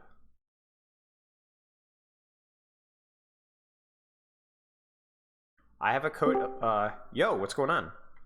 Hello, hello. I was just responding to a question in stream. I actually do have a Lucio coaching VOD going tomorrow, I think. Anyway. Well, how's it going? How are you? Oh, I'm good. Good, good. Do you have a replay code for me? I do. Let me drop it in DMs. Sounds good. And what hero and what rank are you at? Oops, wait, is that the... this is Kiriko, and it's Masters 1. Oh, hey, all right. Check. Kiriko. All right, looking forward to it. Let me double check this is the right one. Route 66? That's it, yep. Okay, sounds good. Let me get the text situated here. Okay, so what are you hoping to get out of coaching? Why coaching? What do you hope to get out of the session? Right, so I know that if I want to grind rank good and get better, I need goals that I want to look for. Yes. I'm having trouble getting those goals. I'm looking at the game, I'm like, I mean, there are small things I could do better, but I feel like there's probably some big macro stuff that I'm missing. Okay. So I want to get like a list of you are messing X, Y, and Z up so I can go into ranked and fix X, Y, and Z. Okay, sounds good. And that will line up as well with your form as well. Basically just want a list of stuff to actually work on ranked to stop making small obvious mistakes. Okay, so let's check with your goals then. Long-term Overwatch League, short-term hit GM, find a good scrim team. So what is your break down your playing history in Overwatch 1, Overwatch 2? Like how long have you been playing the game? What roles have you played in the past? Just give me the rundown. Sure. So Overwatch 1 I've been playing, for what it's worth, I've only been playing Overwatch for about a year. Nice. For Overwatch 1, I basically one-tricked support for my collegiate team, which hovered around 4K. Okay. And that was BAP and Mercy was what I played. It was kind of funky. We had a weird situation. Okay. Sounds good. But after that's done, I've just been mostly just playing rank because, you know, I was like diamond at the time, so it's like I know I could get higher, and I did. And now it's just like, okay, well, I'm just kind of trying to climb up from there. So there's not much. It's pretty short. Like I still feel like I'm new to the game, basically. Okay. Okay. So you're not currently with a team right now? I started tryouts for one because I miss scrims, man. Getting ranked over and over. It's like, no, scrims are fun, dude. So there's like tryouts and stuff going on, but not technically, no. Okay. Give me 1 second. So you want to be able to work with a team. What did you enjoy about the team when you were working with it? You were diamond at the time, but like, what was fun about it? Well, I don't know. I just like competing. Like, it's funny because you asked about like Overwatch specifically, but like before there's a reason I moved over to Overwatch. Please. That's 'cause I played. So I have 7,000 hours over 6 years in a different hero shooter. Which one? Before Overwatch, Paladins. Oh, very nice, very nice. I don't want to say that word again. It's cursed. But so that game killed off its esports scene. And I'm like, that sucks. So I came here. Well, how have you been liking it since you've been here? It's been really good. It's been nice having the balance make sense. Okay. I feel like I can have impact in games up to a certain point. So. Wait, you're playing support and you have impact in games, but that goes against the hive mind. Sorry, my bad. Are you sure? You sure about that? I've heard that if you play support, well, I mean, you're some of the games. Yeah. Okay. Well, Fair enough. Out of that. Fair enough. All right. Yeah. Well, good on you. Long-term Overwatch League, though. That's rather ambitious. Why Overwatch? Right. Because like I mean, I said I like competing, and when I did play the other game, I did hit tier 1. So it's like, okay, well, I'm gonna go do it again. It's Okay. gonna take a while, but I'll get there. All right, fair enough. Well, you've jumped pretty far ahead, and like Masters is pretty deep in. So, okay, so let's focus on the short term though, which is going to be about finding a team right now. What SR are you right now? Like Masters 2, 1, 3, 4? Where have you been hovering around recently? Masters 2 is what I was in for the longest. I jumped up to Masters 1 like a week ago. Okay, sounds good. If you looked for a team, you could probably find one at Masters 1. Masters 2, Masters 1 is where I think a lot of teams are going to start scrimming consistently. And when you're saying a scrimming, like once or twice, 3 times a week, is that kind of what you're going for right now? I mean, I'd prefer more than that. Like, I'm willing. Well, you'll to... get at least that. I think you'll get at least that. So if you start looking for teams, I think you will probably find teams. Now, I'm not necessarily the best guy to ask for that. I don't know if you know about the ELO Hell Discord, the Open Division Discord. Yeah, that's where I was. Yeah. Okay, so I don't know about Open. I would give. I was hoping to get GM. I was hoping to get GM first because that looks better. Okay, that's fine then. That's fine then. Well, then we can focus on that first. Okay, so then you've got all these juicy, delightful goals. You've played 7,000 hours in the unnamed game, and then your typical training week, does that reflect it? Ranked when I get back from work, I'll VOD losses if they're close, off-roll with friends occasionally. How much ranked on a daily basis, and how often on a weekly basis are we doing this? My work schedule is kind of scuffed. Speaking of work schedule, by the way, I do have to go at 2:45. Okay. So it depends on the schedule. Okay. But if it's a day where I can play ranked, it'll be like 4 or 5 hours probably.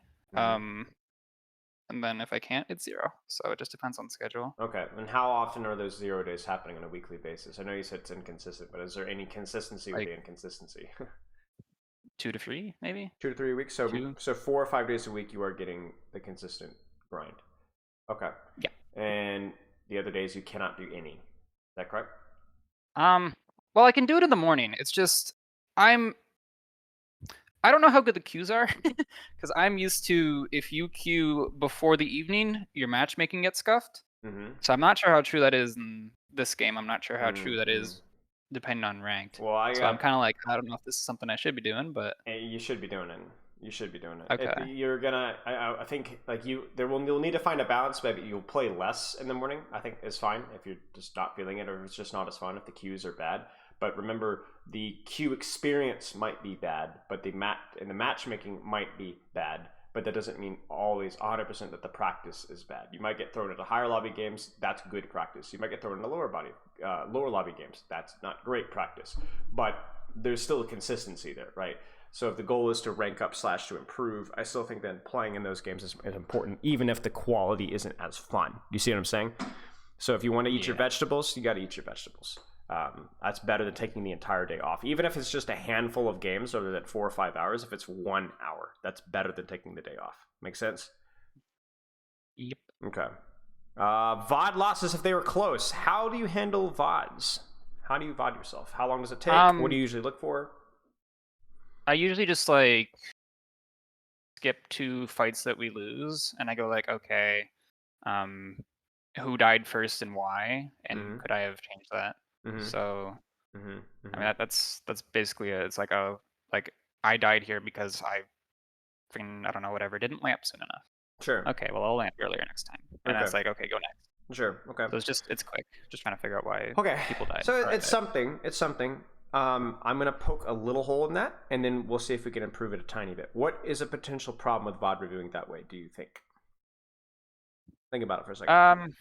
So it's gonna like address the reasons that we lose, but like it's not gonna like look for opportunities that I could have taken necessarily. For example, if you say, "Oh, that person died, I should have lamped that earlier," right? What habit might you build from that kind of way of reviewing things? I don't know. I might play too slow. Well, you might. Oh no, so this person is low. I'm gonna have to remember that time that person died in the VOD review I did an hour ago. I'm gonna have to use my cooldowns early, right? And if your focus is then on only saving and preventing that person from death, there might be situations where, okay, that particular time that person died and you were late to lamp. But in general, I think the way you're handling it is right. And so your focus solely becomes on, I'm saving this person, preventing this person from death. But remember, the game that you're playing, the heroes that you're playing, down to Kiriko, Baptiste, whatever, that's not all that you're doing with those heroes, is it? You're offensive pressure. You're looking at your positioning. You're looking at fights that maybe you won, but maybe you got picked, right? Or you're looking at fights where you use your ultimate. So right now, the way you're reviewing is very, very one-dimensional. Okay, which it makes sense because it's a complicated world that you're opening up, right? So what I would like you to do is I would not just look at fights you've lost and see who died and what could I have done to save them. But then what we'll look at today is I want to adjust your focus a little bit towards whatever I give you for feedback, okay? Whether that's focusing on this or focusing on that, focusing on positioning, whatever. That's what you're reviewing. And you're not only looking at fights that you've lost, you're looking at fights that you won and seeing if there was room for improvement and the things that I give you as well. Does that make sense? Yeah, for sure. Okay. For what it's worth, I think it's more of a time constraint thing because I do it usually just in queue. Yeah. Yeah. And I think it doing that works good at lower elos, which I was at, because I feel like the value that I get out of staying alive and hitting right click on supports is Sure. really good. Yeah. No, sure. No, But I get where you're coming. No, 100%. But I think the time constraints can still apply. For example, if we talk about your positioning, you can look at your positioning 2 or 3 fights in a row, and then you get to your next game. But you were still able to review it, right? Yeah. You don't even need to look for fights that you've lost. You can take fights that you've won and just still look at your positioning. Okay. I think if we can clean that up, especially with the days off and the morning queues, then I think it's pretty reasonable for us to get to the Grandmaster off of that. And then your hero pool, Ana, Babzen, recently Kiriko. Why those heroes? So like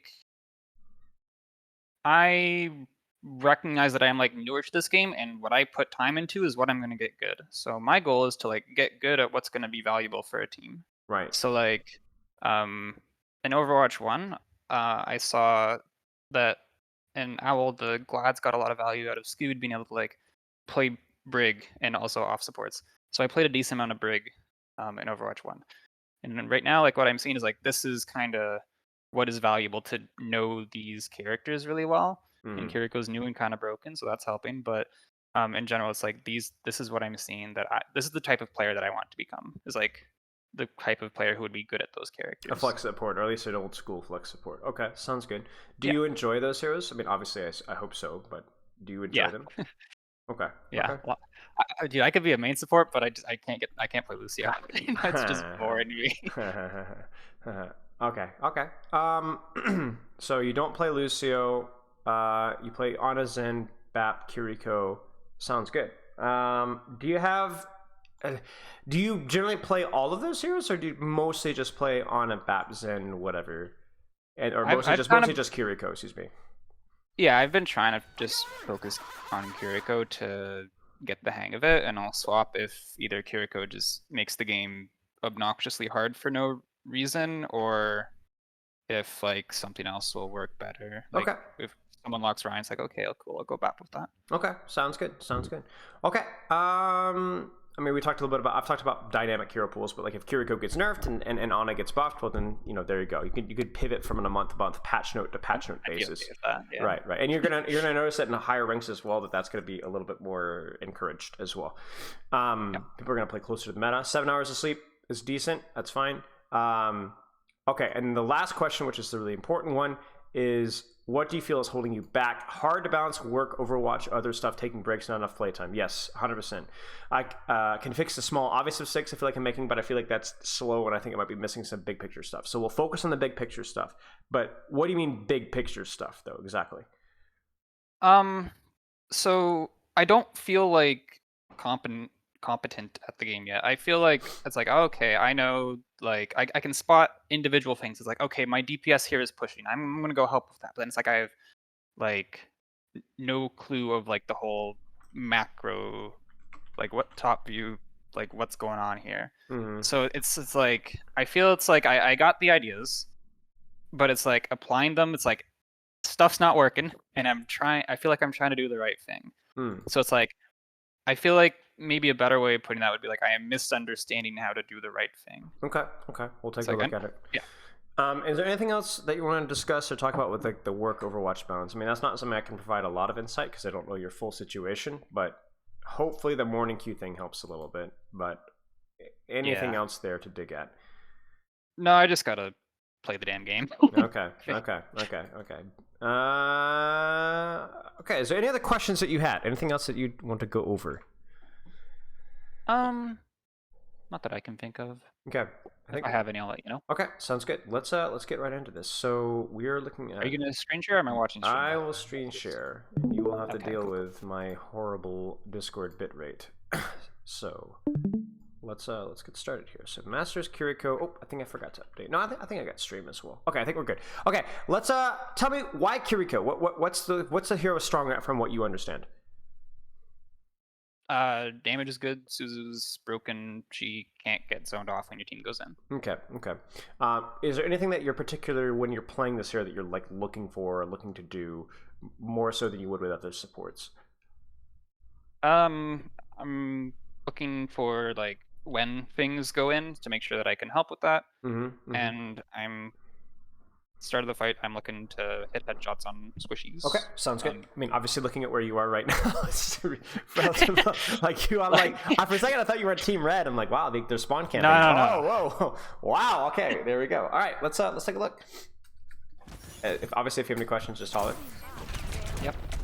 Oh wait, you weren't kidding about the bit rate, goddamn. Yeah. If that becomes a problem, don't hesitate to go on Twitch stream. The delay isn't too bad, and we can go a little slower with it. That's fine. It's fine. All right, let me actually check the audio as well. I think we can turn the audio up just a tad. All right, let's do this. So just be careful about obviously that initial starting position. Obviously, Sombra is the last thing you'd like to see, but that is exactly what you did see. So just be careful.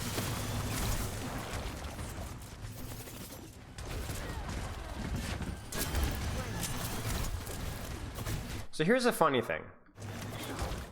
So you're getting good healing pressure on your Doomfist, but what's the drawback out of the position that you're in right now? Let's look at this fight. What kind of sucks about where you're at right now? It's good, but sucks. Can't really see much until they walk up. Right. You don't have a lot of vision. You don't have a lot of offensive pressure. Now I'm gonna be very, very clear with this. There is. I'm not sure if you're familiar with this playstyle. Something that's kind of being exploited right now, which is like do no damage, just farm up your first Kiriko ultimate and win the first fight off of that. I'm going to disregard that playstyle as a legitimate way of playing consistently because I'm going to assume you're already aware of that. If that's something that your team wants to play for, fine. But outside of those scenarios, this kind of sucks because you're not going to be able to get a lot of vision and you're not going to be able to get a lot of offensive pressure. Now, look at the enemy composition right now.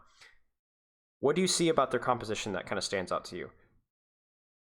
No poke. No poke. Zero range whatsoever at all. So you can play and put out a lot of offensive pressure if you're in a better position than where you're at right now. I don't know if that would be here. I don't know if that would be, here.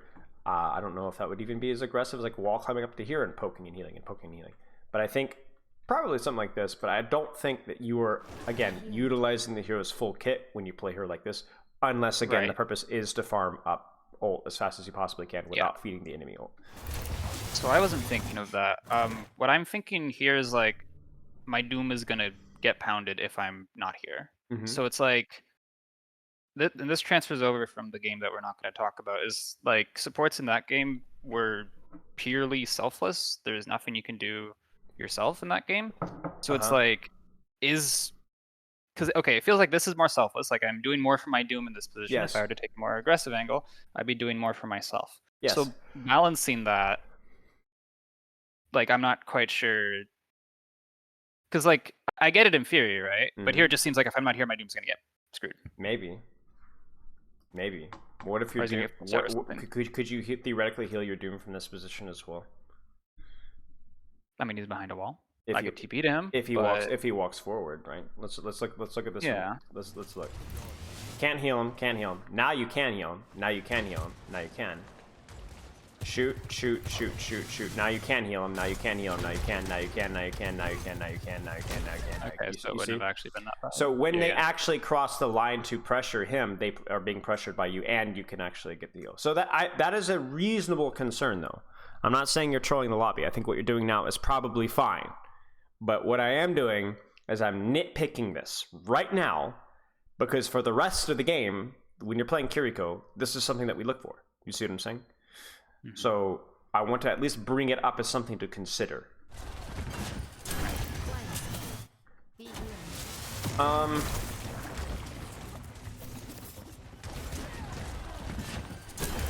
Unsure how I feel about that Suzu. I think it could have been used earlier or not at all, because by the time that you use it, he's already ducked behind a corner. I understand it's like to purge the hack, but the damage has already been done, you see? So either to use it immediately, or then don't use it at all.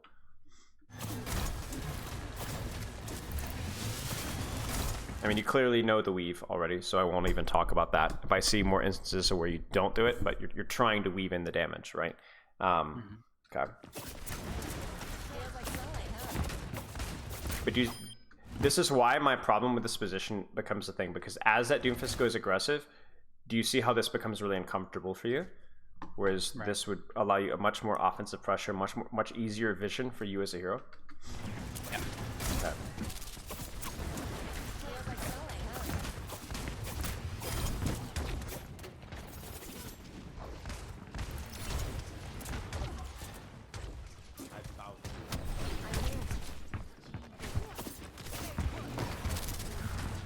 No.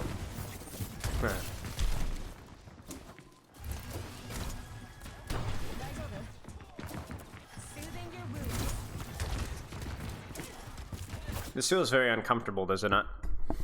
Yeah. Okay. Nice.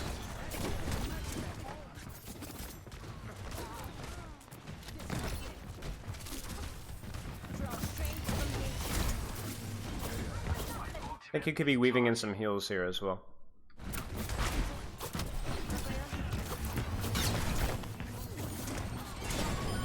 Okay, unfortunate.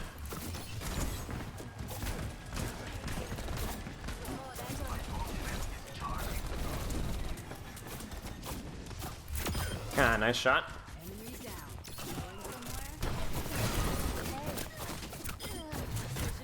So, relatively uneventful so far, right? Nothing super crazy, but just feels a little bit uncomfortable with how we're positioning in terms of like what you can actually see and what you can actually pressure. I think most of the Suzus have seemed reasonable. I think most of the teleports have seemed reasonable. You definitely seem to be trying to weave as much as you can, but nothing really to add so much more. We have a lot of gameplay to look at, so let's just keep going.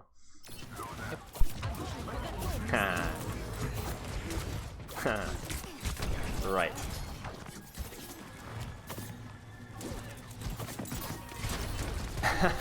Unfortunate.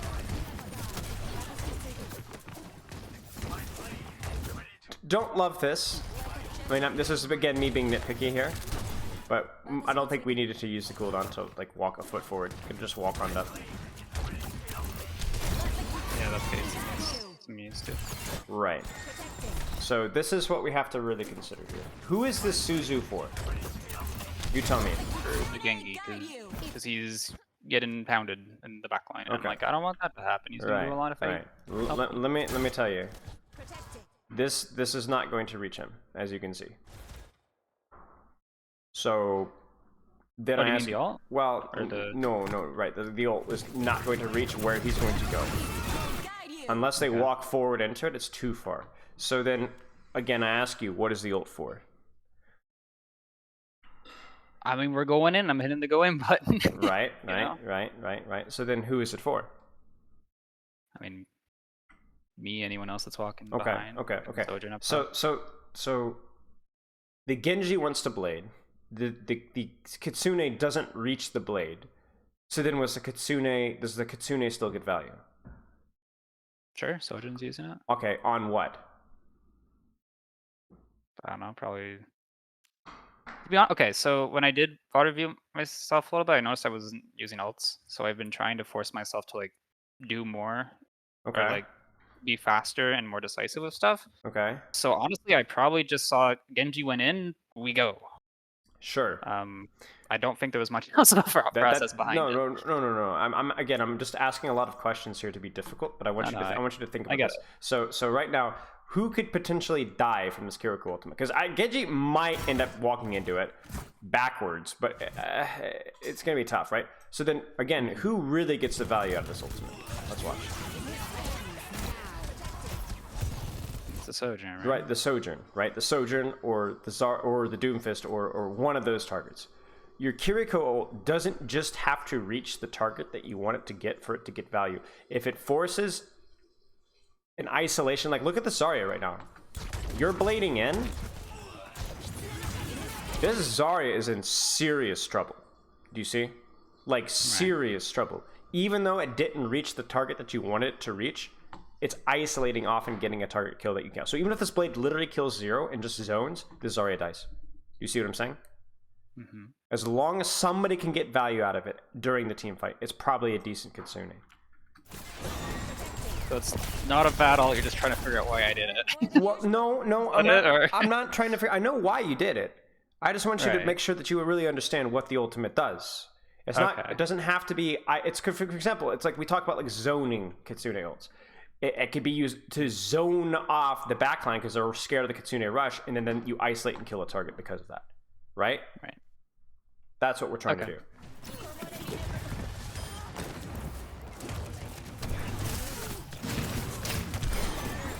All right. Seems good. Seems good. Seems good.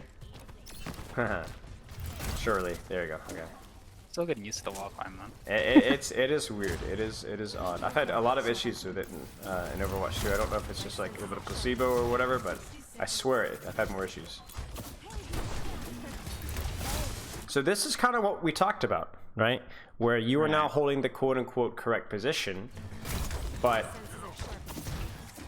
I mean, maybe it would have been better if you just actually held it here instead of rotating. Yeah, I mean, it definitely would have been actually. Mm-hmm. So that's probably the major issue. But I will say that it doesn't just necessarily mean that, oh, I'm right, you're wrong, you're an idiot, haha, this is perfect, right? We could definitely see that even if you had been here, this Doom probably would not have been full. There are shortcomings to this heal position. So it's going to be about you finding that balance. Can I, like, what's the percentage? I lose 10% of my healing here, but I gain 40% vision and 40, 50, 60, 70% damage output, right? You know, like you have to do a little bit of the alchemy there. Like, what's the best breakdown for me to min-max my value?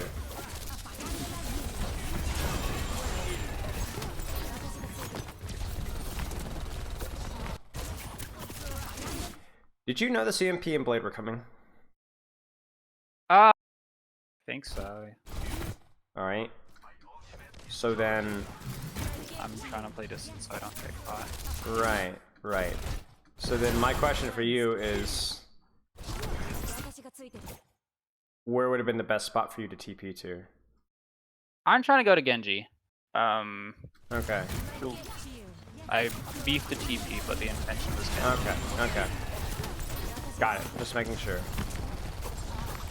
Because at this point I'm thinking, well, we're probably fucked. Yeah. Backline?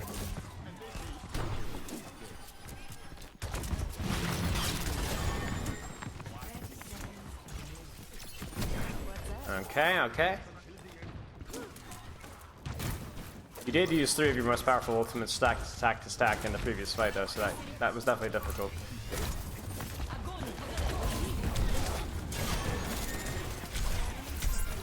Unfortunate. Let's keep going. Do you have any questions so far? Not really. Okay.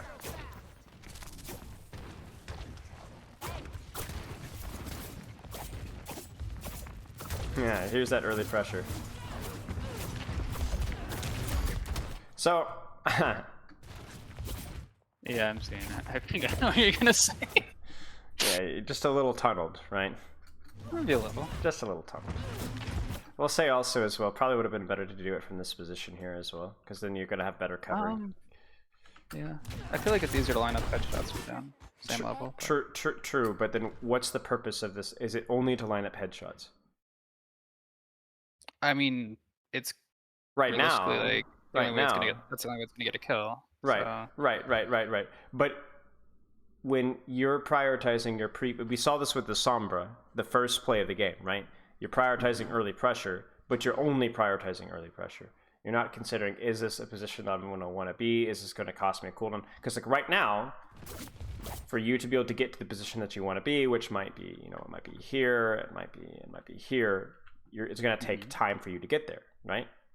Now, so if it compromises your ability to spam by just a little bit, but you have better vision of the team fight and you're in a good position to start with, then I think that's probably the better play. Because the problem here is, my question is, yes, you get tunneled, but then also if you see this happening, are you really in a good position to assist this? Even from right now. Yeah. Right? I'm not so sure. You could TP to it, you could probably Suzu to it, maybe it would work out, but it would have been much better if you just been in the position to start with. You wouldn't be able to see this happening, you would have been in a better position to peel it off. So it's not the fact that, is this the better position to get headshots? Well, yes, obviously. But is this the better position to play Kiriko? So the tunnel vision, in my opinion, happened before your guy even died. It happened from the very start as you started swimming, because your focus was on that early pressure and on nothing else. And it's kind of funny because we saw that here too, where you were only spam, and then what did you do 15 seconds afterwards in here? Only heals, remember? Your entire positioning here was only around support, support, support, support.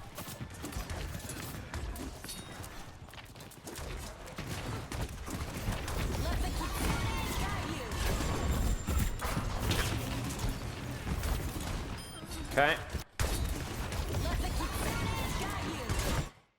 Can the enemy team kite this ult? Probably, but it's going to cost them a lot, and it gets us out of the joke. Okay, sure, totally fine.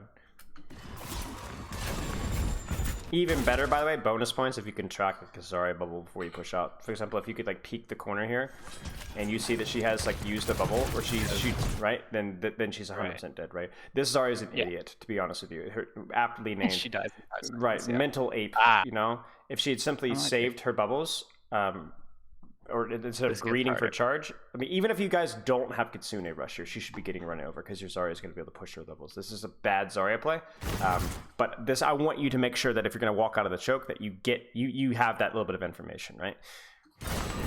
Okay.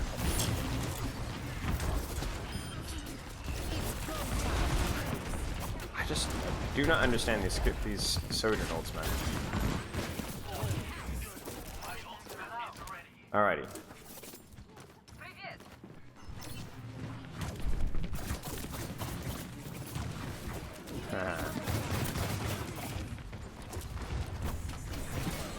Okay. Nothing really fancy to say here. My ultimate is almost ready.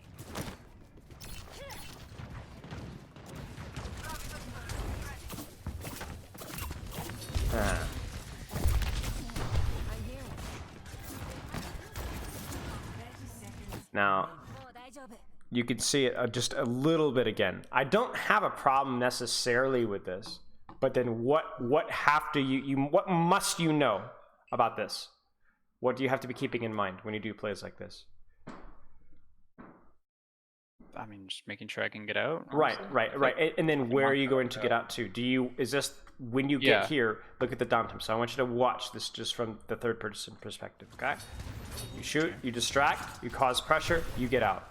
Now, honest question, was the damage or pressure that you put out there permanent? No, I mean, they're just getting lit up. Right. Because where was it done? I mean, it was just... Look at where it's happening, right? It was done in Narnia. So. Right, it's in their spawn. Legitimate. Right, exactly. So then it's going to cost you your TP to get a little bit of early ult charge, a little bit of early pressure, but that's really it. You're trading a cooldown for nothing.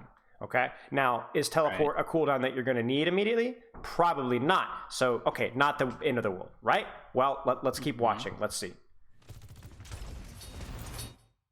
Okay, there's the U. They clear you out.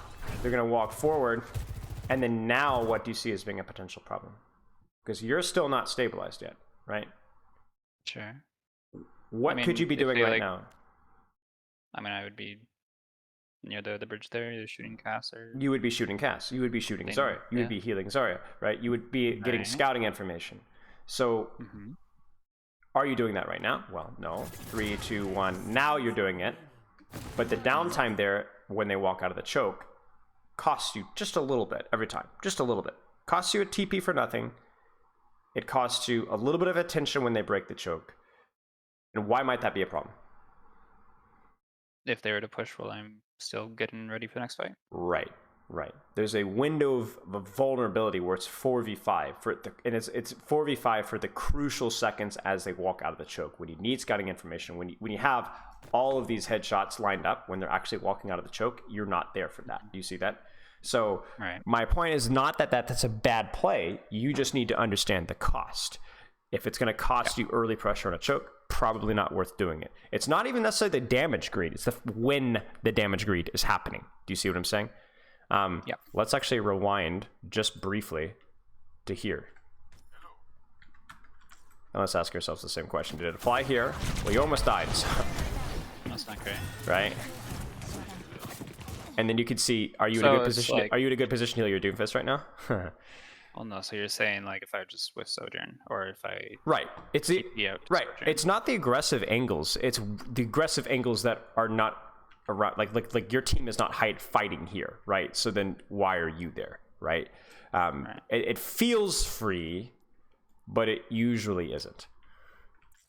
Okay, does that make sense? Yeah, I got it. Okay.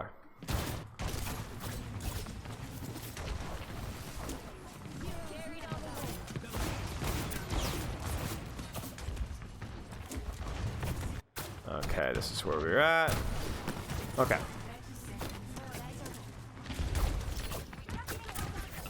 The other weakness of that as well is it leaves your positioning vulnerable to where your team is positioned as well. Whereas instead of pre-fight choosing where you want to set up and choosing that, you're really limited to where you can TP out to. And that's where you're set for the rest of the fight. Yeah. No.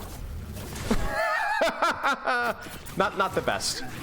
Not the best. Either she survives or she doesn't. If the Nana Blade gets in her, she's dead. Now you're just like, hey, what's going on? Yeah. Good to see you. I'm sorry. This is too funny. I have to just take a look. No, you're fine. You're fine. We have to like just like, hey, wee. That's poetic. It's like a Renaissance painting. Okay.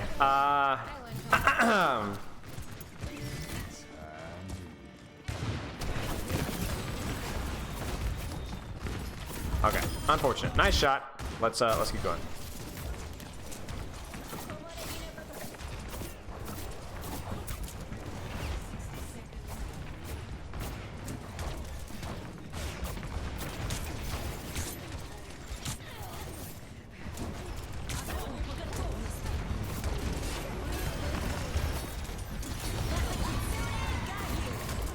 So far, so good, right?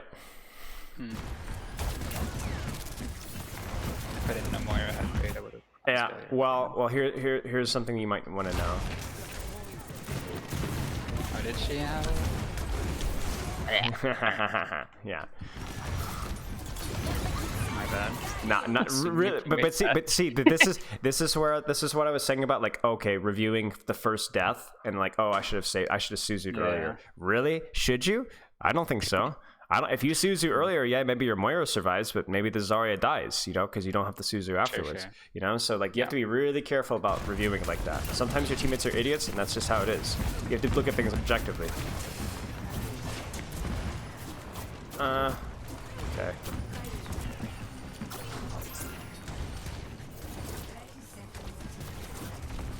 Oh dear. That sucks. That was not necessary. Yeah, I think I thought she was getting pushed back. So this is where, as you, like you're talking about Moira has Fade here, like you also need to know that this hero has her shift. Slide ability. Right, so then if you use your E on that, then, that's really sucky. I mean, really both the TP and Suzu there should not have been used. Yep.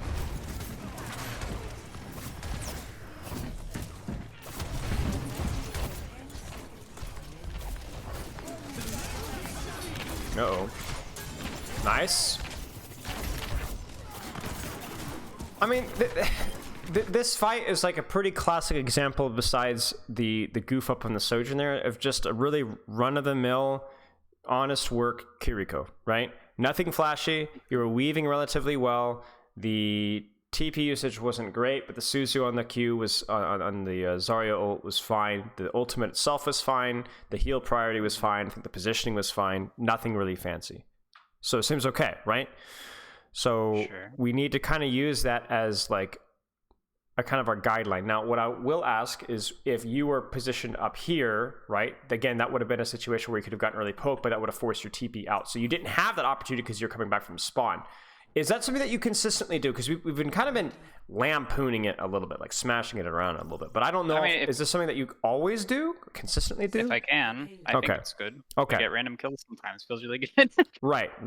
Okay. So then what I want you to do is then I would like you to adjust that positioning to where either it's here and then you're able to TP out and set up before the fight starts. You kind of see what I'm saying? So then you're not relying, oh no, I didn't get set up before the fight started. Oh no, they're pushing at, like, if you get it really, really early and then you're able to TP out, then okay, walk, they're here, and then you're set up, right? Right. Based off of that logic, then this doesn't make any sense because if they clear you out, they're going to walk out immediately afterwards and you're not going to be able to get set up in time. But there will be spots in the map where you can do it early. It's like I mean, you know this. You nade spawn doors as Ana. If they walk on top of you before you get your nade back, you're a jackass. If you get your nade back, it's free ult charge, right? It's about finding that balance. Okay. Do you have any questions so far? Should I be trying to do more?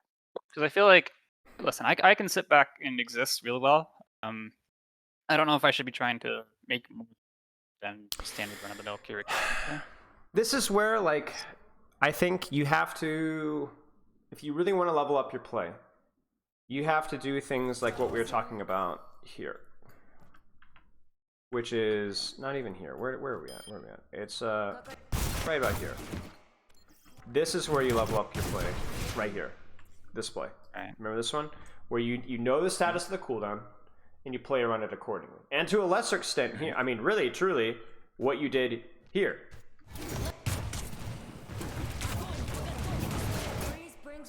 My Moira has Fade, I don't need to use Suzu. Those types of decisions are what carries fights. You know what I'm saying? Now, this was the correct one to make. You did the right job. You got punished for it, but you made the right decision. Up here, you made the wrong decision. And you should have died for it. And your team should have died for it. You should have lost the map. So, it's not... The thing with Kiriko is it's like... You're not going to be doing more by, like, clicking heads exactly. That's not the best thing to do. But, like, when we're reviewing, like, Overwatch League level Kirikos, the difference is those decisions right there. Those decisions right there. Fielder from the Dallas Fuel doesn't Suzu this because he knows that so-and-so's got shift. He might heal it, but he's not going to TP for it because that not only does that mean that he's going to... Right, and now look at your positioning. You should die for this. You should die for this. I'm blank. Right, right. That's where you have room for growth. We have room for growth with the details of your pre-fight poking. That was a very nitpicky thing, but it happened frequently, so it was worth pointing out. Right. But that right there is room for growth. Right. So a lot of this attack is trying to make aggressive plays happen and not having them work out for XYZ reasons. Okay. So that's... We'll take a look then. Yeah.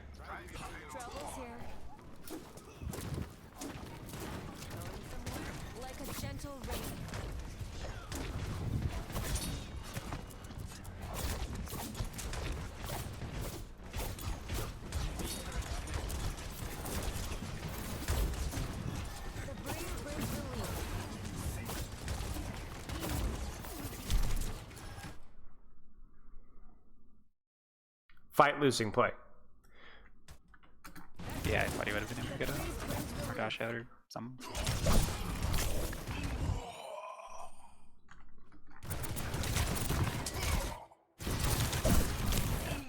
You gotta see what I'm saying? If you're just a tiny bit better there, you know he doesn't have deflect. Now, I'm not asking you to I'm not asking you to track everything, but this is how what you could do. The important stuff. Right, is you could go, okay, deflect is too much, okay? But I'm gonna track my Sojourn Shift this round, you know, or I'm gonna track like my Doomfist E this round, right? Those are things that you can start adding to your repertoire just to expand yourself slightly. It's like when you start ult tracking, you don't track 5 ults, you track 1. I think that's what we can start with. Because again, it sounds like he was kind of feeding anyway, but man, your hero can just completely cancel that mistake out, just completely remove it, right? And that has to be, and like right here. Okay, we're good. Okay, we're fine. To be frank with you, this is why I don't like playing this hero that much. because I find that to be I don't find that to be particularly fun. I much like being more directly engaging fights with like on a Zen. You know what I'm saying? But this is where you're going to have impacts. Right there. Right there. I mean, you need to use your judgment. My Doomfist is N. He's used cooldowns. He's critical. I see the enemy team following. I know. You didn't even look at your Doomfist before you Suzu'd, right? You just threw it down. And guess what? He probably darn needed it. You know? He definitely needed it. So that's a big play right there.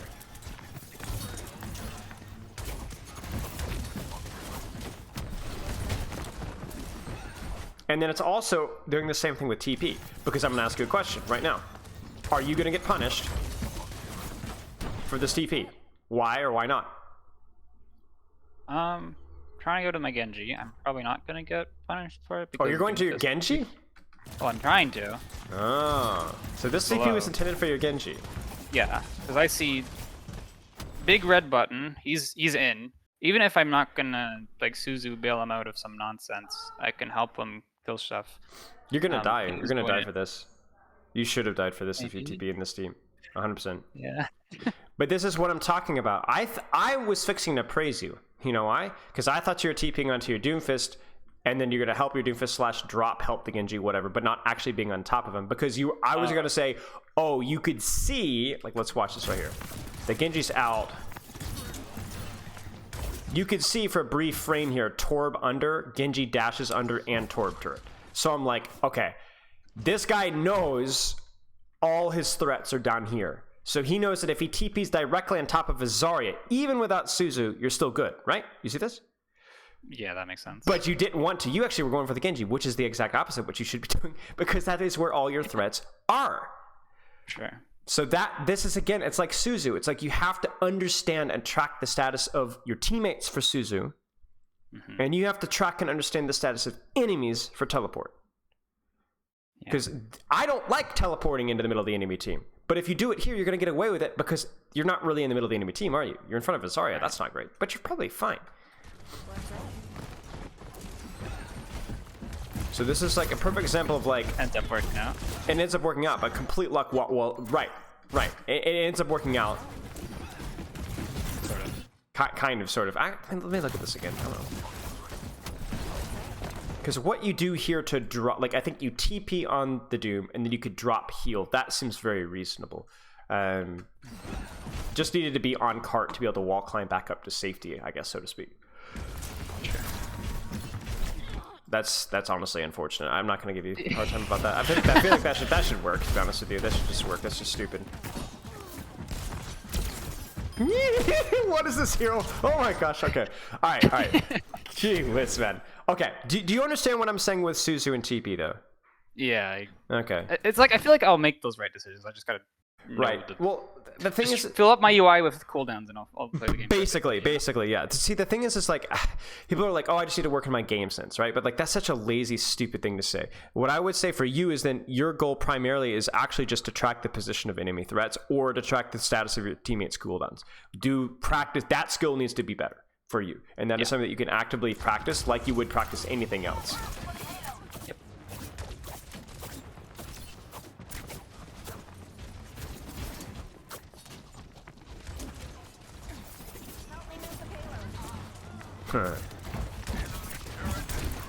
Your Mercy apparently didn't have her teleport button.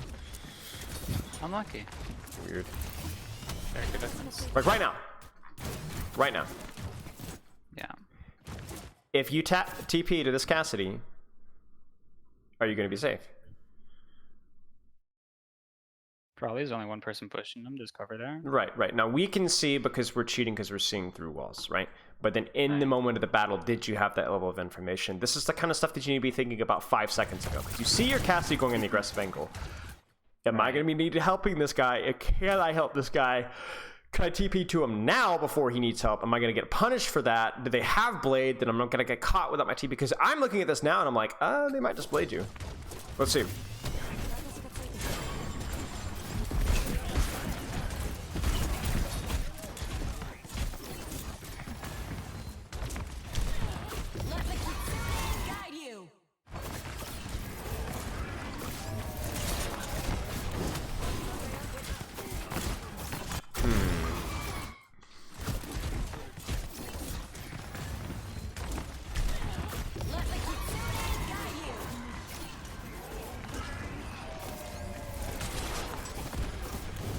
just reflect your Suzu? I think he just deflected your Suzu. Wait a second. I didn't know they could do that. I mean, it makes sense, right? Yeah.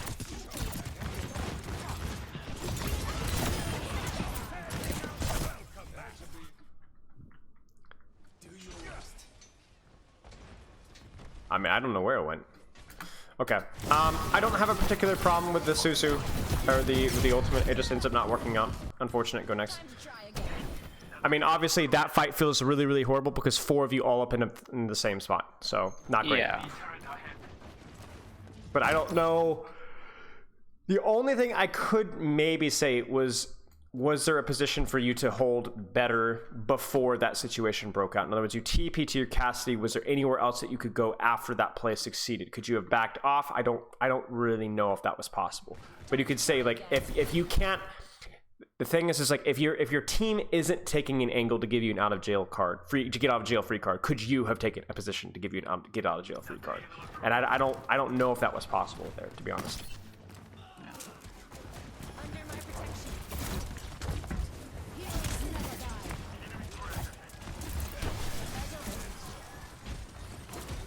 So again, did you know that this was safe? It's out of LOS. If I Prob- TP to him, yeah. he's there too. This Right. is fine. Right. So probably fine. Right. Yes. A lot of damage, huh? Did he need Suzu there? I thought he was gonna die before he got to Mega, so yeah.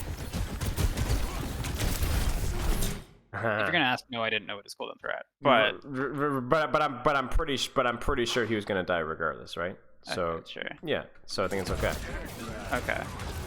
So you have to track a lot of crap, right? Yeah. I think that was a very reasonable Suzu. Surely we win off this. I think guarantee that we win off this. Surely. You're gonna lose.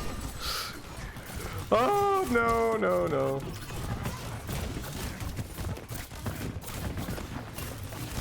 Oh, nice. All right, let's give ourselves a little bit of the benefit of hindsight here. Oh, he got one shot.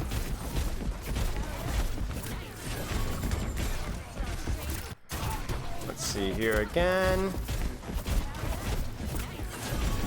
Interesting use of Suzu there. Was this kind of the Mercy screaming, or you're like reacting to it slowly? I think I saw a health bar or something. Got it. Okay. It might have been on the like when she beamed you. Yeah. Yeah, I think it was the UI in the bottom. I'm like, oh. Yeah. That's unfortunate. Okay.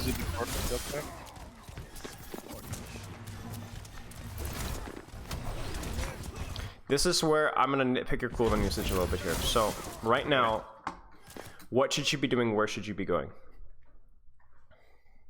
I mean, my mentality is like, I am enabling my team. So what is my team doing? My team is looking to either burn point or go up top. My Genji's looking to either burn point or go top. I'm gonna follow their lead. What would the world's best Kiriko do, given the information that you have right now? I just wall climb up then. Yeah, wall climb. Right. Wall climb up. Pressure the Mercy while healing your team. No drop in value here, right? You could do both full out from that position, which is crucial. And then force her to shift her position in towards her team where it's easier for your rest of your team to get the kill. So then you TP in here because you lose vision of your Genji because you should have been there to begin with. Right. And then, wow, I got punished for this. Kind of crazy. Yeah, you do, don't you? Isn't that crazy? All right. Oh, you get revved? All right, let's see. Surely, we got this. Surely. Alrighty. Now I'm gonna ask you a question. Well, never mind. You stayed where you were at. Now, right now, are you gonna get your TP forced early before the fight starts from this position? Well, we don't touch, but probably. Theoretically. Yeah. Theoretically, maybe. I like this one better than we've seen other ones though, because of how like tight this cover is. Where like if they shoot you, you could just duck behind the cover and just wall climb up and you're fine probably. But that would be my anticipation. Okay. Yeah. Well, that's sucky. So you tell me. We've got some extra minutes to talk about this. What have you seen? Because we talked about a lot of things, but we have to like tie it up in a tidy little package here. Not only because that's aesthetically pleasing, but also when you go into a game, you can't be thinking about like all these little goofy little details, right? So what are some of the big takeaways here? I think I gotta make sure my timing on when I do the DPS stuff is good, and I gotta track the cooldowns better so I can make the better decisions. Okay. So timing of your early fight pressure, right? Or at least making sure it's not going to cost you your cooldowns, it costs you a setup. Okay, that's number one. That's a really, really low-hanging fruit. Not super impactful, but it's low-hanging fruit. Okay, second one is tracking your team's cooldowns, at least tracking a player's cooldowns. Like if you look at your team right now, Cassie don't need to track cooldowns. Mercy don't need to track cooldowns. Genji probably need to track his cooldowns. Maybe Doomfist slam or slam. What I'm saying, his charge punch, right? His block, power block. Maybe worth tracking that. Maybe. Not super impactful. But as you get into higher, like different games, right? You got a Zarya on your team. All of a sudden, that becomes unbelievably important. Moira, unbelievably important. Orisa is another huge one. I don't know how much Orisa you're going to see, but that one's good too. Sigma Shift, right? So those are all going to be really, really important as well. Like another one too. You're playing with Winston. You need to know if the guy has Primal, right? Yeah. Reaper Shift. If you Wraith and Suzu at the same time, it's disastrous, right? Disastrous. So those are you need to find what's the most relevant cooldown that I need to track. Stick with one for now and see how you're able to progress your Suzu use off of that. The other thing with your TP, right, is whether it's going to be a safe TP. And I will say there were a couple of times as well, whether it was the initial wall climb goofiness up here, whether it was the really, truly, it was also the first fight as well. I think, objectively, your positioning could have used some work as well. And the goal with positioning is twofold for you. It's like, obviously, LOS on your team is number one, whoever needs healing. And then slightly second priority is the damage pressure / vision of the enemy team, right? Sometimes I felt like you were leaning too hard into category 1, and sometimes I feel like you were leaning too hard into category 2, or just simply not using the wall climb, as we saw last fight, which was fight losing. That was map losing mistake there. Okay. Do you have any questions? I don't think so. It seems very familiar to the other game. It's a lot of same things that I heard when I was trying that one. Yeah, I mean, it's just combat. Combat is consistent. Combat is consistent in real life and in game as well. So it's about finding the things that you can work on here. So what do you think is your hierarchy? Because I've been spoon feeding you what I think, but what do you think is going to be the most? Because you know your play, right? What do you think is going to be the most impactful, most impactful implementation from what you've seen? I think that I don't think that early fight stuff is going to matter too much. Agreed. It's going to happen a lot, but it's not going to matter too much. I think knowing cooldowns is going to be the bigger one. Because I've definitely using Primal more than a handful of times. Okay. So I think stuff like that. Because I have confidence in myself that I'll make the right decisions if I have the information. I just need to get myself the information. Right, exactly. One step at a time. Okay. Sounds good. If you do have any other questions, shoot them my way. And if you do have any, obviously, if you do have any, like a replay code you want to look over, shoot it my way with a timestamp, and I'll take a look at it. Sure. Sound good? Yeah. Yeah. All right, mate. Keep in touch. I will chat with you later. All right? Yeah, sure. See ya. Sounds good. See ya. All right, that was Fishnet, the Kiriko extraordinaire, and the previous the previous offender of the game that shall not be spoken of. Okay, let's keep going here, and let's go on to our next little section here. Overwatch League tokens granted. There's a new version of Overwatch available. Please exit, restart the game to update. Nah, boo boo, not gonna happen. So here's the deal, chat.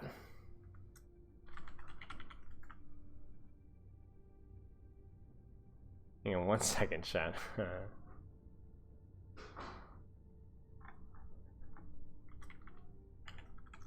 I think we might have a no-show. And I feel really bad because this person paid, but I had some serious issues communicating with this person leading up to the time of their review. They were very difficult to get a hold of and were not responding. So I was actually already anticipating having issues with reviewing this person, and it turns out that was the play.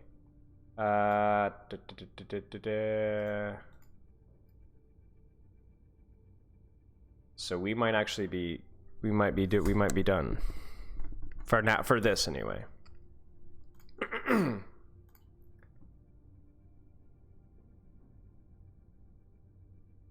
So here's what we're gonna do. We're gonna do the forbidden task.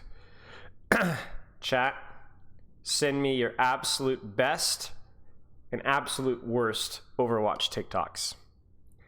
And by that, I mean educational stuff is preferred, but it doesn't only have to be educational stuff. It could be highlights, tips, tricks, guides, foolishness, so the cringiest stuff that you guys have ever seen, whatever you guys want. That is going to be something we're going to be doing for the rest of the stream. So let me actually get this situation, a little goofy thing pulled up here.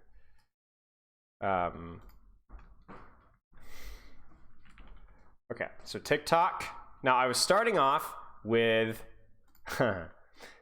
with Overwatch tips. I have an inbox. Oh. So let's check this out. Send me any TikTok. I want TikTok exclusively. YouTube Shorts. What is this?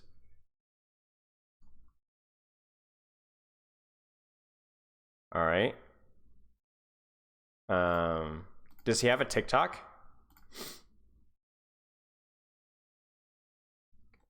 Here are three. All right, let's just screw it. We'll do YouTube Shorts or TikToks. Let's take a look at this really fast. Let me make sure I've got my thing all set up here. All right, let's do this. All right, here we go. Here are 3, and so on. Let's go.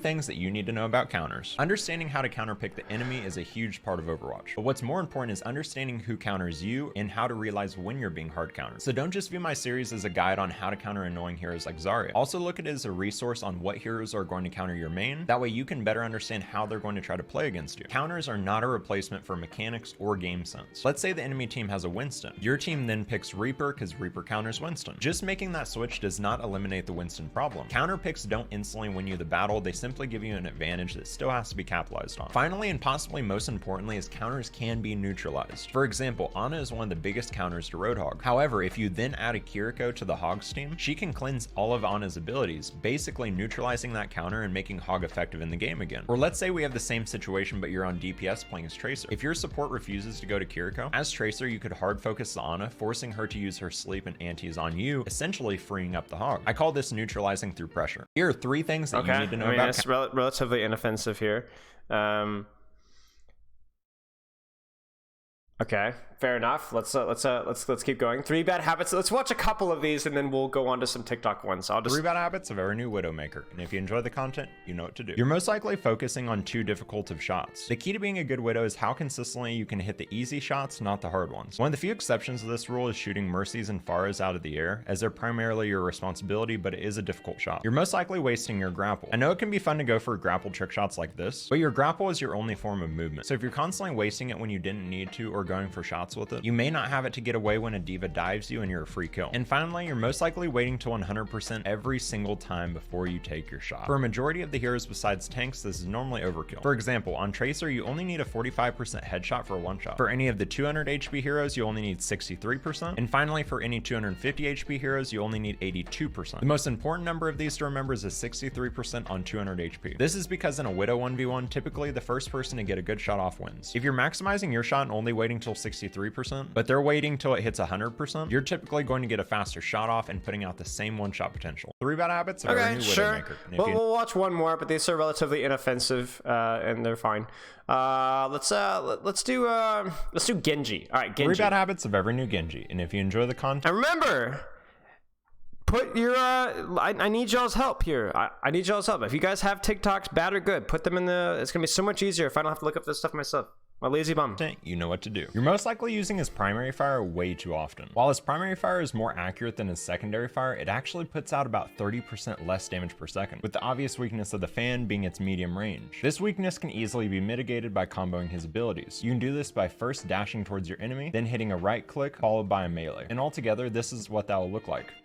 You're most likely not being deliberate on your movements. Do not build the habit of jumping 24/7 in the middle of a fight, as random movements can sometimes mess up your aim more than it's actually going to hurt the enemy. On top of that, every time you jump, you get locked in an animation, making you an easier target. You're most likely dashing way too often. If you need to reposition, use your climbing first, and if you get caught in a bad situation, use your deflect first. Genji's dash is reset every time you're involved in an elimination, so the next time you're about to commit to a dash, ask yourself these two questions. What are your odds of getting an elimination resetting your dash? And if you do get that dash reset, will you use it to retreat or use it on the next isolated target? 3 bad habits. I would ask myself more if I go for the elimination, I don't get the elimination, then what is my escape route? But okay, again, very, very inoffensive here. Very inoffensive. You're trying to find it sorry? No, don't be sorry, do. All right, let's look at this. Overwatch tips. Hashtag Overwatch tips. 5 ultimates you're using wrong. Let's go. Now we got some hashtags to sort through here. You're using wrong in Overwatch 2. Nano. Nano charges extremely fast, so don't be afraid to nano your tank in once you get it, as your DPS might not even be close to their ults. You can usually build up another one in time, or ask your tank to take damage. You can save a teammate being charged with nano, or if they're feeding in the backline. Be sure to pocket your nano target as they take reduced damage and will not die easily if healed. Learn to weigh your options, as saving nano for Genji with Blade is better than saving a guy who's feeding. But if Genji is at 30%, pop that nano and build another. Valkyrie. Okay, Her result is I don't know. Okay, well. Excellent for mobility. Have you ever tried aiming at an ulting Mercy? It's almost impossible. Use your ult to contest points while you're waiting for your team to respawn. Be sure to only use it if a teammate is nearby, as sadly you can't 1v5 a point. You can also quickly snag a Widowmaker while you're waiting for your team to respawn. Be sure to only use it if a teammate is nearby, as sadly you can't 1v5 a point. I don't like that whole use the Valk to contest point, wait, what? Ulting Mercy. It's almost impossible. Use your ult to contest points while you're waiting for your team to respawn. That's such a dangerous tip to give. There are very specific circumstances where that's good when it's like 4v5 scenarios, or 3v5, 3v4, you know? But ooh, that is a dangerous tip. Don't like it. Be sure to only use it if a teammate is nearby, as sadly you can't 1v5. Even with that disclaimer. You can also quickly snag a Widowmaker with your pistol, as they usually stand still and Widows will have a hard time hitting you. Minefield. Don't use your minefield without going in the air first, ulting, and pile driving your enemies into it, unless you're about to die and need to stall the point with them. Don't minefield too far in the backline or too ahead of the enemy. You have to find that sweet spot where at least one enemy will get tangled up That's fine. which is usually on and slightly behind where they are. Death Blossom. Never fade into the enemy in Death Blossom. They will read you like a book. It's the same as a Reinhardt being overly aggressive for no reason. You know that they have Shatter and you will back away. Instead, go on a flank and walk up to them without shooting. Then, quickly shoot and immediately ult for maximum damage. You'll get a free shot in this way before they detect you. Dragon Strike. Dragons are a great zoning ult. Never ult where the enemy is, ult the direction they're going. This way, you can cut them off and leave them vulnerable to getting fired by arrows, kinda similar to Ball's minefield. Also, never ult in their line of sight. Dragons go through walls, so get behind a wall and they won't know the direction. I mean, that seems a little bit nitpicky. Use sound cues and sonic arrows to know where they're positioned before firing. Follow for more ultimate tips. Okay, I mean, again, this is so inoffensive, so sure. I mean, yeah, that's fine. Yeah, okay. Let's try Overwatch tips here. Let's keep going here. Man, I'm never gonna get out of silver, bro. I don't even know why I'm aim fucker. Wait, whoa. God, are you talking to me? Fucker, turn around, fool. Papi Diego, what are you doing here? What kind of training is that, fool? I'm just in the practice range trying to get better. You're not going to get better by shooting at targets the size of Shaquille O'Neal. You have to start using workshop maps, fool. I don't know any workshop maps. Can you tell me? Papi has you covered, fool. Here's the code to my favorite workshop map. This is better aim training because you're actually shooting at enemy hitboxes, not these robots the size of an ambulance, fucker. After your training, you'll probably be just as good as Papi. Ay, pinche pendeja. Thank you so much, Papi Diego. I'm gonna keep training every day for you. Yeah, no problem, fucker. I'll keep an eye on you. Anyways, I must go now. My Jamba Juice is ready. Okay, well that was something. This is bizarre. Okay, let's Overwatch 2. Let's see here. Alright, here we go. It's become very clear to me that many of you need to hear this, so I'm gonna be the one to say it. If you see this, don't fucking shoot it. Bro, no, look at the clip. Like, of all the times to tell people not to shoot bubble, when the Zarya's standing out in the open in 1 HP, are you daft? Bro, shoot the bubble, she's gonna die. shoot it. You got this bitch walking around blasting Kamehameha waves 24/7. So if you see a pink bubble around Zarya, Yeah, or screw anyone you, else, man. Ignore it and shoot someone else for the love of God. Man, this guy's daft. All right, what do we got here? We got like, bro, of all the times to tell people not to shoot it, to give like one of the few examples where you absolutely should have shot it. Are you joking? You've got to be joking. You've been playing Lucio wrong. What is this abomination? 345? All right, I'll give this one like 60 seconds. If he doesn't get me giggly, then we're gone. Know why Lucio had a 100% pick rate during the Overwatch League this season? It's because of Lucio's secondary fire. Lucio had a 100% pick rate during the Overwatch League this season. He didn't have a 100% pick rate during the season. What is he talking about? It's because of Lucio's secondary fire ability. I guess. Let's read its description. Sound wave. Create a short-range blast wave to knock enemies away from you. When used on a tank, it will ignore the tank passive of receiving less knockback. Every time sound wave is used on an enemy tank, it adds to a counter until reaching 10. Once 10 is reached, it will give 30% ultimate charge to every teammate in the direct vicinity of Lucio.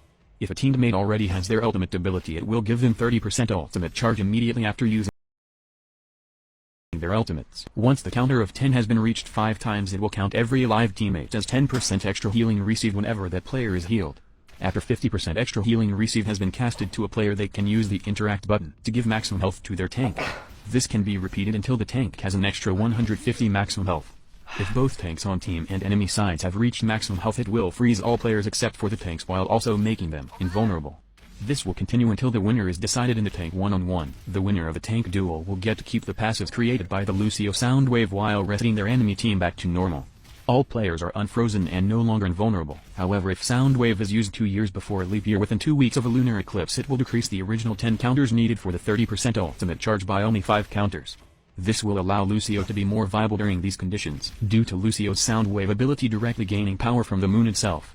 However, if DVA uses defense being healed by that healer, if Lucio's ult to give maximum health is needed for the 40% while using this to 2. If sound wave's knockback is combined with Winston jump.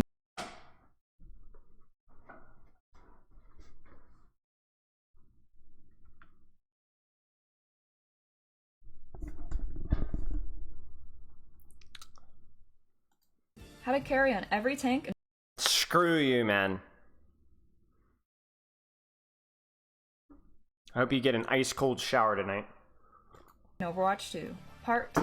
D.Va. D.Va is currently one of the best heroes in the game, so here's some tips to win every game with her and climb the ranks. What are your jobs on D.Va? D.Va is an incredible tank. She dies with her low cooldown boosters, and her high damage output can secure a kill on any damage or support. Her most powerful ability is Defense Matrix. Always look to eat important projectiles such as Ana nades, sleep, and Junkrat mines. She counters Soldier, Widow, Cassidy, and Zenyatta, especially 2, as it pretty much blocks all damage output they have. How to farm kills with her. D.Va is all about commitment. Find an unfortunate soul to boost into, shoot your primary and missiles at the same time. Don't feed into 5 people though. Get someone isolated and use your boosters to boot them out of position and fight them.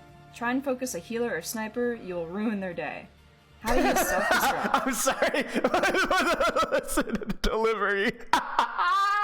Them out of position and fight them. Try and focus a healer or sniper, you'll ruin their day. It's just delightful. You'll ruin their day. It's delightful. How to use self-destruct. Right. Lots of new players will fly up to throw their D.Va bomb in the air for kills. This is great, but do not immediately use bomb as soon as you fly up. This will cause it to explode too high in the air, dealing little damage. Instead, wait until you're about halfway in the air to activate. This will cause the bomb to explode as it hits the ground. Practice your bomb angles and custom maps, because just a bit of messing around can really make the difference between a 0-man bomb and a 4K. Follow for part 3. Okay, I mean, whatever, sure. I mean, I appreciate that at least even the casuals are encouraging people to like actually learn to assassinate with D.Va. What do we got here? Let's do this. Did you let Alright, babies. Moira can actually heal? Did you let Alright, babies, listen up. If you are a healer in Overwatch, you have to take these things into account. 3 things, they might sound basic, but hold on for a sec. Who's your tank? Who are your damage dealers? And who is your other support? So there are 3 types of healers. There are pure healers that do little amounts of damage. There are DPS healers that do a lot of damage. And there are tank healers that act as a tank. If my tank is D.Va, she's going to be all over the place. So I'm not going to choose Mercy because I can't keep up with D.Va. So I'm going to probably pick Bridget because she'll act as a second tank. If I've got Pharah and Reaper as DPS, they're probably going to be flanking and flying everywhere, so I'm going to choose like Zenyatta or Ana to try to heal them from afar. If my other healer is Mercy, I'm going to personally choose Lucio so that I can group heal while she focus heals on somebody else. So yeah, people that play as Moira sometimes forget that they're a healer because she's a DPS healer. Moira can actually heal. Come on, guys. This is parody, right? I told you, this guy's parody. This is parody.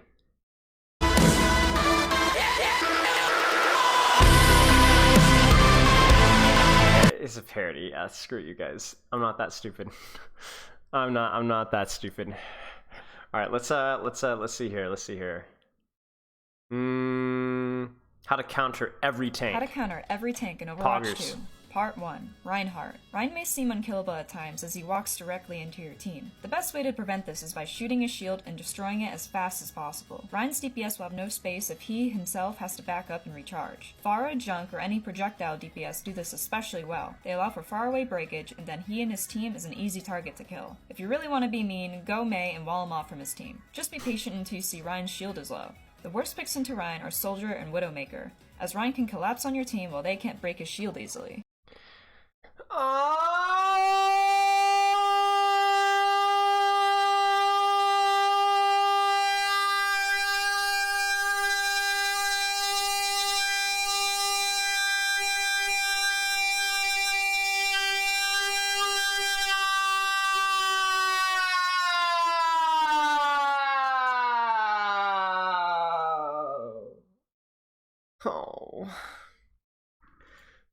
Hog.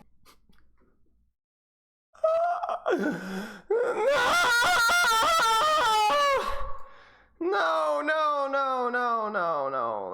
First off, Soldier Shield Break is like actually pretty good, but also why? Oh. As Rein can collapse on your team. Go around it! I can imagine all the bronze players get off of Soldier, man. They're on Rein. You're playing Reinhardt in Junkertown, yeah, but don't pick Widow. Oh, man. Oh, Zervac, thanks for the sub. Well, they can't break his shield easily. Hog. Hog's existence relies on him getting a hook. Keep your eyes and ears open for that hook and bait it with natural cover. His weakness is providing no space when his hook is down and being easy ult charge. Nice. Some of his best counters are Ana, Zen, and Reaper. Having one Ana against an enemy Roadhog is a night and day difference.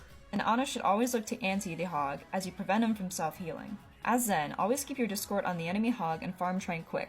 The worst heroes into Hog are Winston, Ball, Tracer, and Mercy.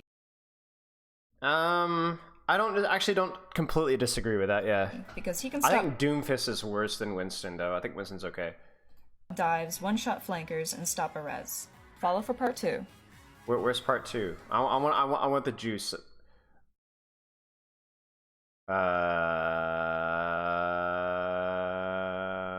Maybe we'll just come back. How to counter every tank in Overwatch 2. Part 1. Reinhardt. What's her rank? I don't know. There's no way she's Masters tank, bro. If this is her, bro, there's no way she's Masters on anything. If you guys have watched the gameplay behind, she's not hitting a single anything. No way. Unless it's like console, and I don't even know what console is. So, extremely common Zebra 5K. Winston new burst combo. All right. No, that's Karq. How to play Sigma. All right, dude. This she is getting everything. Holy cow, she's like everywhere on TikTok. She's GM on ball. There's no way she's GM on ball. No way. Tank in Overwatch 2. Respectfully. Part 4. Sigma. Sigma was one of the strongest picks in Overwatch 1 due to his potential to carry and lead the team. With it. I love that statement. Listen. Sigma was one of the strongest picks in Overwatch 1 due to his potential to carry and lead the team. Carry and lead the team! With a shield, high damage, a mini defense matrix, and the stun, here's how to carry with him in Overwatch 2. What are your jobs on Sigma? Sigma shines at choke points due to his ability to spam his primary and whittle enemies down. Don't just stand near the whole game though. Create pressure by moving forward while pushing your shield with you. Save your DM to use while your shield is down or against an Ana's nade or sleep. Be sure to use natural cover too as your shield recovers. How to use this shield. Sigma's shield has a 2-second recast time, but is still a fantastic tool to block incoming hooks, shatters, grabs, and more. You'll need fast reaction time as you'll usually want to recall your shield afterwards. Never let your shield fully break as this will cause it to recharge slower, leaving you and your team more vulnerable. Sigma has basically no mobility, so be sure to shield snipers on the high ground and force them to move. How to use your flex. Even when flexing 4 people on the enemy team, it's still not enough to kill if they have sufficient healing and bubbles. Here's what to do. Place your shield up high up in the air, so while you cast your flex, you can hide behind it as you float upwards. Focus a single target and But she doesn't do that in the VOD that she's showing. Like, I don't think it was necessary there, but like the whole... She doesn't... It's like the Zarya tip. It's like, I agree, but also, why are you showing the exact opposite of what you just said? Them in the air and on the way down. Alternatively, you can counter an enemy nano boosted by solo flexing them. It is absolutely worth it if you can hit it, especially if it's a Genji with Blade. Try to scout for who the enemy is going for. Sometimes you'll miss, but it can change the fight if you stop 2 ults this way. Play elegantly and follow for part 5. Okay. Yes, let's check this TikTok out. Wait, what is this? This is a tweet. Quick tip to hard counter Doomfist without swapping to Sombra. Anytime Doom uses his power block ability, make sure you start shooting at his power block ability until it looks like it's charged up. Whenever Doom's gauntlet is charged up, he moves 25% slower and he takes double the damage, so he's extremely easy to kill whenever you see his gauntlet charged up. So make sure you guys are shooting his power block until his gauntlet is charged up, and don't forget to tell your teammates. Here's a quick... I love it. That's great. That's good. That's good. I need to start doing that. Here's how to fix your aim in Overwatch 2. Hit the plus for more gaming news. Apparently a lot of Overwatch players have been complaining that the aim feels slightly off. Well, here's how you fix it. In your settings, you want to go to video, dynamic render scale, turn it off. Then you want to go to controls, advanced, aim smoothing, off. Then you want to go to gameplay, miscellaneous, and enable. Isn't that for like the console stuff? This, oh jeez. Okay, let's this one okay, I don't want to pick on her over and over again. There has to be like something. Dude, look at this. She's everywhere.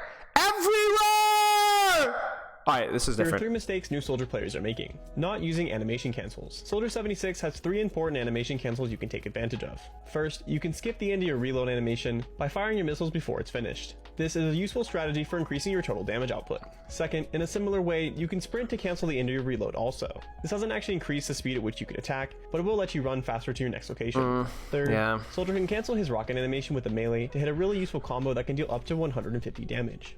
Not using rocket jumps. I mean, imagine not using your E into Q animation cancel, which is probably more important than the other ones. While Soldier does take some damage doing this trick, you can rocket jump to get a higher jump than normal. Shoot the rocket at your feet right before you jump, and then immediately hold sprint. And this can let you reach locations that you couldn't normally get to on Soldier. Find a powerful high ground this way, and you can terrorize your enemies from above. Not aiming for the head with Soldier's ultimate. While Soldier's ultimate does auto aim for you, this isn't the max damage you can get with it. On Overwatch 2's release, they buffed his ultimate so you can score headshots while doing the ultimate. So make sure to aim for enemies' heads while you're using it, and you'll secure many more kills. Here are 3 mistakes new Soldier players are making. I mean, okay, sure. Chat, I need. Are we really just gonna do? Wait, what is this? Playing Sombra does. The one thing that I'm noticing is that there's always someone that points out that I'm playing Sombra, whether it's during my lives or in the comments of my TikToks. So this is. You know what this is? Okay, Hiku Razen, thank you so much for the raid. I really appreciate it. We're busy, productively, constructively mocking and humiliating TikToks. Let's go. Thank you. I appreciate it. Those are kisses. That I'm actually going to respond to this. Yes, I'm playing Sombra. I play Sombra because I like Sombra. I've never played Overwatch 1 before, so I was not aware of the stigma that was against Sombra. I had no idea that the community hated Sombra players this much before I started playing her. Why I continue to still play her is because I enjoy playing Sombra. Sombra does not make me good, and playing Sombra is not the only reason that I'm able to get kills. As you'll see in the video in the background, there is also a Sombra player on the opposing player's team, and I want you to check out the difference quick play. You're playing quick play in mine. You can see very clearly that she struggled to secure kills. But if Sombra is really this crutch that people say she is, how come this player who is using said crutch is not able to perform well? I won't say that there's not any validity. Shocking! People on lose team struggle. In the idea that she does need some sort of balancing. but clearly it's nothing massively overwhelming like some people think that it is. Overwatch themselves stated, while some heroes are performing better than others and there are differences across player skill levels, we have been happy to see that no hero's It's only to the overall power Sombra, the level damage is boost. out of Only line Sombra. with our goals. Every hero on the roster has a win rate between 45 and Thanks for the sub. 55%. If Sombra was really the villain that you guys make her out to be, she would have a much higher win rate. Even though I don't- Yeah, guys, Sojourn is fine. 55% win rate is totally fine. There's nothing wrong with the hero. The win rate's fine. Shut up. Play Overwatch 1, I've heard from plenty of players that she was hated back then too. So in my opinion, the real issue here is that you just don't like Sombra, period. Even though she had one of the lowest win rates. Anyway, I'm sure that I'll still keep receiving these type of comments, which is fine at the end of the day. All I'm saying Your is hero literally just disables people from playing the game. Stupid design. I'm half joking here, chat. So, okay, oh, this Hero is the 3. Bro said Echo is one of the worst heroes. Reacting to bad Overwatch takes. Here's the we're reacting to bad Overwatch takes. Oh boy, here we go. Worst heroes in Overwatch 2. Finally, we have Echo. I forgot she even exists. She also doesn't do enough damage. She's pretty much a free target when she's flying. Echo being one of the worst. Let me show you something.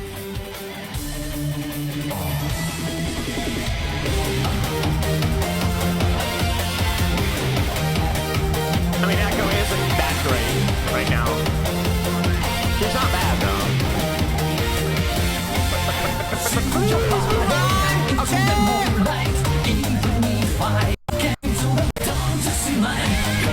No shot. We're just here and watch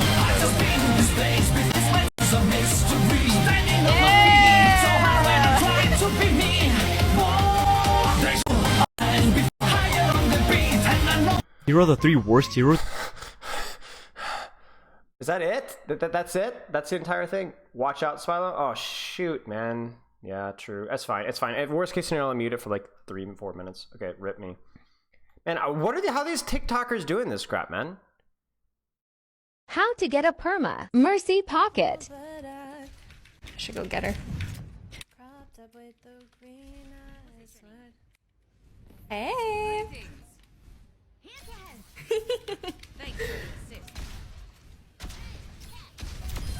How to get. Right. Okay, chat. I need help. I need TikToks here. Like, look at this. This just. Oh, here's it. I don't want to. It's the same people. It's the same people. I thought this was supposed to be cancer. It's inoffensive. It's inoffensive. Inoffensive is almost worse than bad because it's boring. What is this? And the next thing that we're going to be going over is going to be high noon. It's high. I have a TikTok, you moron. I have one. High noon is like an honestly high skill cap, high reward ability. Use it wrong, you're going to get nothing. Use it. Look. Wait. I don't want to forget this one. And the next thing that we're going to be going over look at it is later. going to be high noon. It's high noon. High noon is like an honestly high skill cap, high reward ability. Use it wrong, you're gonna get nothing. Use it right, you can get. He says as he drops in the middle of the enemy team. It's a high skill, high reward ability. Skill cap. It's a high skill, high reward ability, y'all. Bye. You know, like, what is he doing? What is he doing? What is he doing? High reward ability. Use it wrong, you're gonna get nothing. Use it right, you can get 5 kills. Okay, it's also used for like zoning the enemy, allowing the enemy to scramble and your team to capitalize on that, or like to reload 6 bullets. Because there is a combo, but I don't recommend using it, which is right click, roll, right click, and then high noon, cancel the high noon, and then 6 more bullets, like right click into them. That can do 900 damage. It's honestly kind of ridiculous, but I don't recommend it. It doesn't work half the time.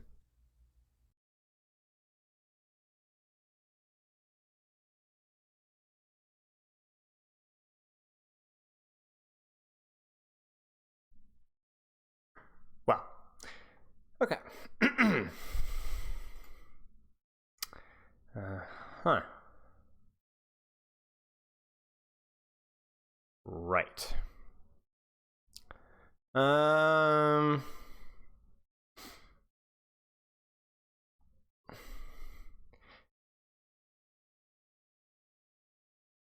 This is how some people think aim training translates in game. This is how it actually works.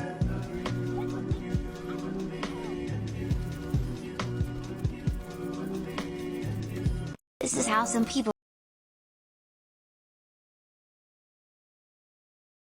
Right.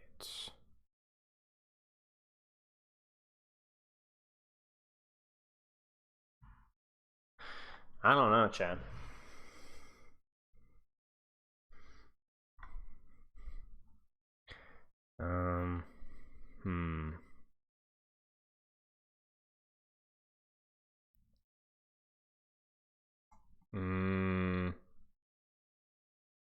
Overwatch 2 map tier list. Let's check this. This is my Overwatch 2 map tier list. First off, D tier, Circuit Royale. This map is garbage. I agree. Nobody I agree. likes It's it. one-dimensional. C tier, Colassio. This map is pretty garbage as well. Why? This is my Overwatch 2 map tier list. First off, D tier, Circuit Royale. This map is garbage. Nobody likes it. C tier, Colassio. Colassio. This map is pretty garbage as well. Why? I just... I'm sorry. I'm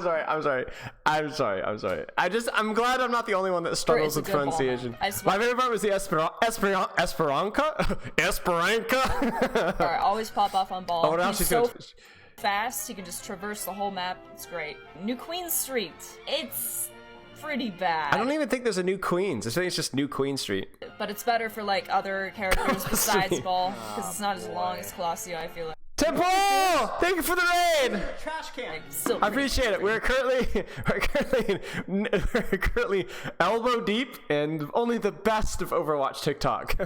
Meh. Midtown. I was gonna put it in D. Midtown C is tough. I guess outside of first point is pretty tough, I guess. Therefore it'd be mid. It's not that great either. Like, it's a weird map. Kind It's a of weird hammer design, time. And I hate point Kind C. of. And Brazil. Brazil is a great map.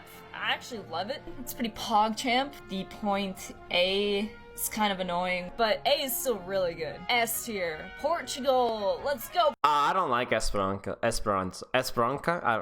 done. Esperanca. Okay. Now I'm not as big of a fan of this push map as much. I think all the push maps are like B tier for me ish. Go Portugal. S. What's better for Kiriko gate? First to pull the trigger or gate other teams can kind of? I don't quite understand the question. Oh, I knew it. If I don't understand what's being said or I'm feeling personally threatened, I knew it was you. I knew it. I know who you are. I knew it. This tier map, it actually makes push Scaring me. enjoyable. Like, you can flank, you can do a lot of stuff, and it feels like you can always take back the map. Let me know if you agree. Follow me at twitch.tv/. Esperanza. Best 2CP map? I think Volskaya probably for me. I'm like this close to just giving up and just using her TikTok. What's this?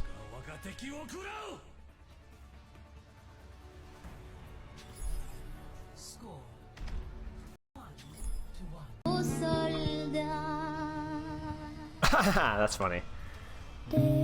That's funny. Funny. Hey guys, I'm Hiku, and I'm a Grandmaster Genji player. And today... Well, then I'm not gonna even bother, because he's gonna nail it. DPS tier list for season Overwatch 1. 2. Let's check this one out. DPS tier list for Season 1. S tier, Sojourn, Sombra, and Genji.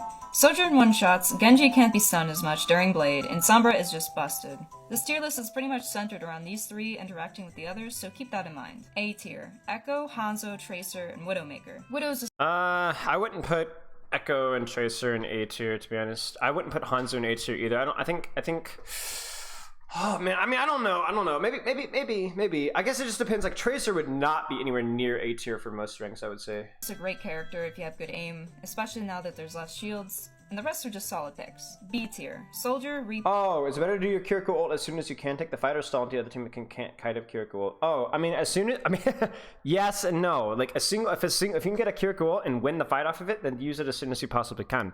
But obviously, if it can get kite out, then it wasn't a good Kiriko ultimate. So it's about doing it as soon as you can, but not doing it to where it's going to get kited.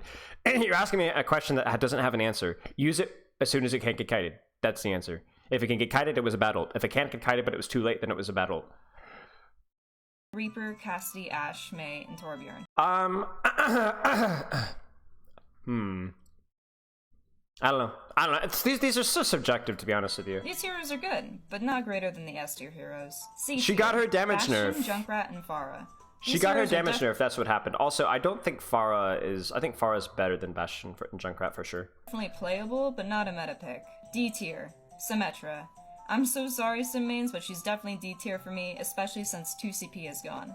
But let me know what you think. Follow what for does my 2CP have to do with it? I'm trying to think. Does 2CP have anything? I mean, I guess the chokes are nasty with 2CP?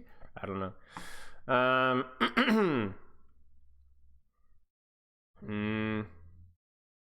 My opinion, which tanks... One of my comment sections that you guys were just arguing non-stop about which tanks are harder or easier to play. And from nearly 6 years of experience, I'll split this into 2 parts, considering I'll probably blabber on about each character for a while. But I'm going to share my opinion on which tanks require the most skill in ascending order. Starting off at number 10, I gotta say Zarya. She's been gifted with the ability to use her bubbles on herself twice. Like, Blizzard, why did you add this? Doing this makes her a damage dealing freak, and honestly only requires a little bit of aim, considering how large the hitbox of the beam is. Gotta tidy up my tie here. What we're going to do is discuss what I will say is we're going to have to find a balance between not the value floor or the value ceiling. We're going to talk, I mean, I don't know. How do you say what hero is easy, what hero is strong? Because we've talked about this. Remember we did the skill floor, skill ceiling, value floor, value ceiling? Because he's saying like, oh, Zarya is so easy, and then tells me not what makes her easy, but what makes her rewarding to play. You see what I'm saying? So is that easy or easy to get value out of? Easy to play or easy to get value out of? Because obviously the hero is flipping strong. Obviously! But how do you judge that? You know what I'm saying? Like, she's a really hard tank to min-max. She's a really hard tank. She's not even like the easiest tank to pick up either. You know? So, whatever, I guess. Like, It's been fully charged. Number 9, I'm gonna say D.Va. Why does this guy sound like he's like wants to like cry? Every time he talks, he's like, oh, he just had enough of D.Va. Yeah. Again, D.Va's like one of the highest skill ceiling characters in the game, but she's pretty strong right now. So I guess we're talking about value, like how. Okay, I guess this is no longer how much skill the hero takes. I guess this is the value floor, like how easy it is to get value out of the hero. This character, although seen by pros as being hard, has a relatively low skill floor. No, she doesn't! Very high skill ceiling. Well, okay, maybe in Overwatch 2, but okay, but again. Though her kit does not demand much. Dude, this guy legit sounds like he's just swallowed an entire, like, you guys ever heard of like chamomile, right? Those guys like chugging it down. He's barely can keep his eyes open. But a very high skill ceiling. Though her kit does not demand much at all. You dive with your team, and with your immensely high armor, you tank all the damage while also dishing ridiculous damage with micro missiles. Also, your bomb is one of the best zoning ults in the game. Number 8 has to be Orisa. Her rework on Overwatch 2 has switched her style of play from defensive and sitting behind a shield to offensive and pushing into teams. Though she kept one of her key abilities. See, what are you talking about? We've swapped from this hero is really easy to get a lot of value into, and to a flippin' hard hero to get value out of, and not very particularly strong. And not only that, but also a hero that's relatively hard to play, even if it wasn't very strong. This brain dead ability can give so much sustain to a character. Screw off, man! That can already knock back enemies with 2 abilities with relatively low cooldowns. Number 7 has to be Roadhog. This fat thing hasn't really had any changes from Roadhog. This fat thing hasn't. Oh my gosh. At all. They can knock back enemies with 2 abilities with relatively low cooldowns. This guy's growing on me. 7 has to be Roadhog. This fat thing hasn't really had any changes from Overwatch 1 at all. This fat thing hasn't had any relative changes. That's like every New Year's resolution in February. Except for his ult being able to be fired with primary fire, while also being able to use other abilities during its duration. He's still just a one-shotting machine, and mainly all of his skill goes into hitting his hook, though it's sometimes not an easy thing to land at all, and does require practice to be consistent. Number 6 has to go to Reinhardt. Some of you might be confused as to why he's higher than the others, because well, all he does is swing and shield. Honestly, just watch an LH Gladius stream at this point. Positioning and awareness are what gives Ryan his skill in my opinion, as bad positioning and ability management can lead to easy deaths. You might say the same thing for every single character, but yeah, this guy's trolling the lobby. Alright, we gotta keep going. I need to find part 2. 4.1k. Give me a break. Give me a break. Alright. Alright, so this is part 2 of which tanks are easiest to hardest to play in Overwatch 2. Once again, this is my personal opinion from playing Overwatch for nearly 6 years, so if I say something you don't agree with, just don't come at me for it. Number 5 is Jungle Queen. Another character that I think could bring up questioning as to why it's so high. Sure. I'm not sitting here and watching 3 minutes of it. Exponentially with games characters correct. What is number 2? Positioning and awareness. Sigma? The rest of them. As a hero, I don't. I mean, obviously Doomfist, yeah. Okay, interesting.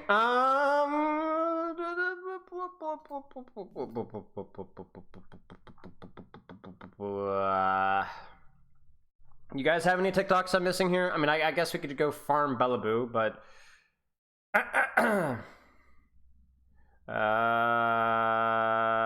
best Genji crosshair. Best Genji crosshair.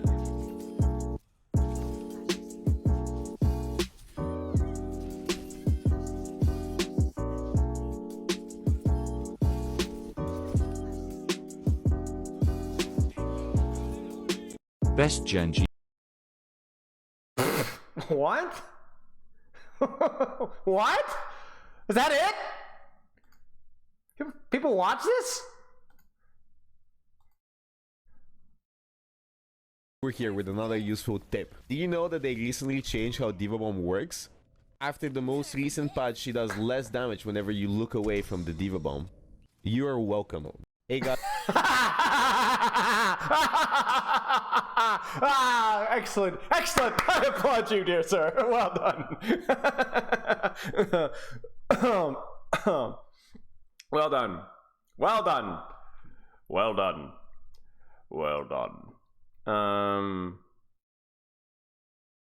Skill ceiling. Skill ceiling tier list. Talk to me. Oh, this is gonna get DMCA'd and it's also loud. Sold. Okay. Well, hot take with Echo. Okay. Junkrat A. Okay. Kiriko is not S. That's quite B tier Zen. Okay, give me a Winston B. Maybe. Give me a break. Tracer C. Zarya C. What? Diva? My man. Okay. We're moving on quick from that. Alright.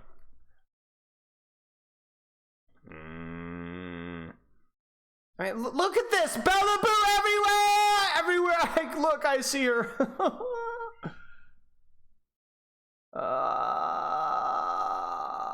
Stop scrolling!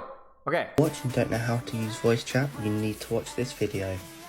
First, head to options and under sound go to voice chat. Make sure everything is set to on. Then head to social. In the groups tab, head to team or group, and in the little headphones, make sure there's a head in the middle. Then voice. What? How? Why are people looking for this on TikTok? Why is that a thing? Why is that a thing?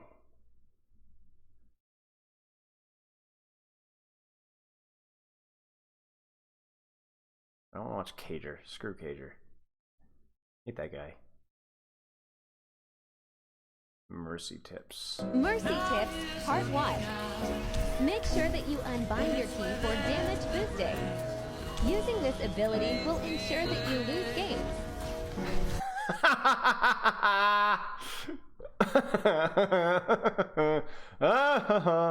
Okay.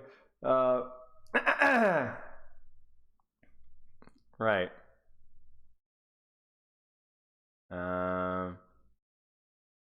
What's good, y'all? I'm about to show you a trick that allows you to do more damage with Winston anytime you dive an opponent. Let's get straight into it. Please don't say melee cancel. Please don't say melee cancel. Please don't say melee cancel. Please don't say melee cancel. Please do not say melee cancel. Do not say melee cancel. Do not say melee cancel. Do not say melee cancel. Do not. Don't say it. Don't speak it. Verbalize it. Project it. Announce it. Advise it. Teach it. Coach it. Correct it. Provide the answer to it. Do not suggest, insinuate. Do not nudge. Nurture. Encourage. Now make sure you stay tuned to the end because I'm going to show you how to maximize all of that damage to make sure you're locking in all those kills. Don't say it. So you see how much health this training bar has, right? Don't say it. When you jump up and you leave an opponent, you're going to do about 1 box of damage. Watch how much damage you do with this trick though. Jump up. He's going to do it. I just took off 3 boxes of health. How do I do is what you're asking, right? So the trick is simple. You jump up and you're going to want to melee right. Oh, no, I knew it. Oh, it's like the stupid horror movie where you see them. Don't open the door, man. Don't open the door. Don't open the door. Don't open the door. There's a guy right by you. You can see it coming and you're still like, Before you hit the ground. Just like this. I'll let you know right No! now. And that's how you do the trick. It's really simple. Fair warning, guys. This trick that I'm about to do right here to do the most amount of damage possible is not for the average player. So don't go into comp games selling your team trying to do this all the time. What you're going to do is press and hold your alternate fire. Go up into the sky. Shoot it. But oh my god. Look how much damage I just did there. Okay. I feel like I shouldn't have to say this. But if you're jumping in the air and landing on a target point blank, melee does not increase your damage per second because it cancels your ability to shoot with your gun, and it does not cancel the delay between stopping the shooting for the melee and resuming the shooting. In fact, the melee is only worth it for conserving ammo, and it is a risk, because if you don't land the melee, the damage is completely gone, whereas your gun has a much more forgiving hitbox. It does not increase your DPS. It does not increase your DPS. It is okay to do sometimes on targets that you're landing directly on, but it is not free damage. It's not free damage. How to counter Roadhog. Are you tired of Roadhog? So am I. Let me show you how to beat his ass. Hey, yo! Stay the f away from him. Just stay away from him. As you can see, Roadhog cannot hook you from that deep. The most he can do is shoot you with this soft little shotgun. Look at that. If you stay away from him, you're gonna live. However, what about for the burst of the right click? Yes, because that is free damage because you do it at a range to where you wouldn't be doing damage anyway. So it is free damage. Get too close to him, this is gonna happen to you. Or this. So try using characters that can shoot from long range where he can't do anything to you.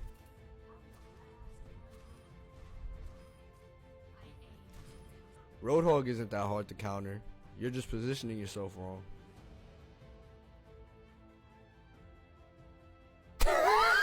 Okay, are you tired of Roadhog? That's kind of Chad. Okay. Hey. Okay. Okay. Oh, jeez. Okay. This is cathartic. What is this? I don't want to see which Overwatch hero can work the best. Rather gouge my eyes out with a blunt spoon.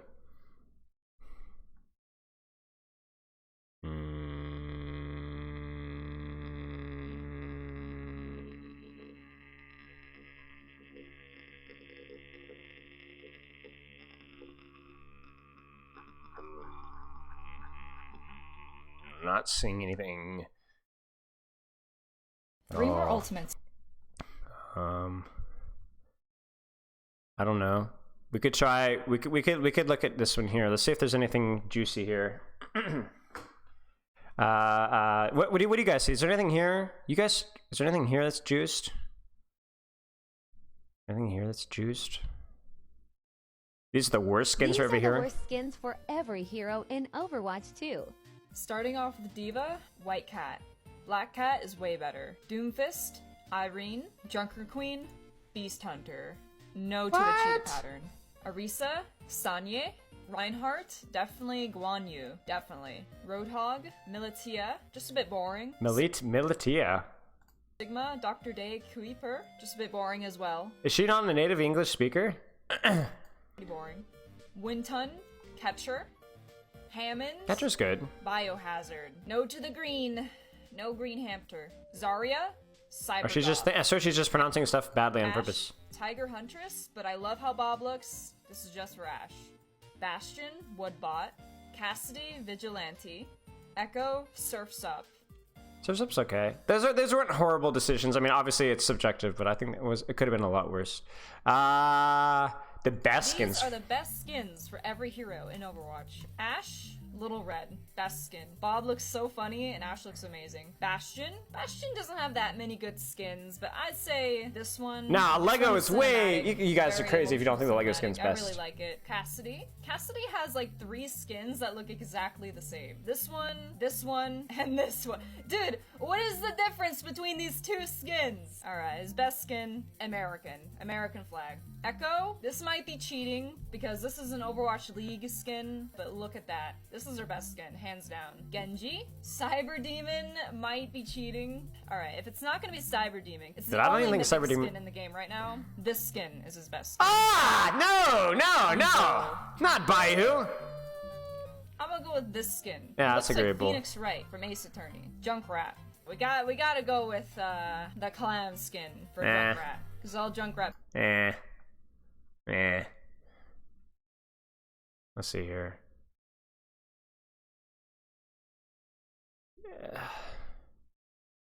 Reacting to bad Overwatch. Here are the 3 worst heroes in Overwatch 2. First up, we have Wrecking Ball. Sure, this animal's pretty cute, but he's also pretty useless. His ult is just a landmine filled. Bro, he is! Stop making this face! He's the worst tank next to Doomfist!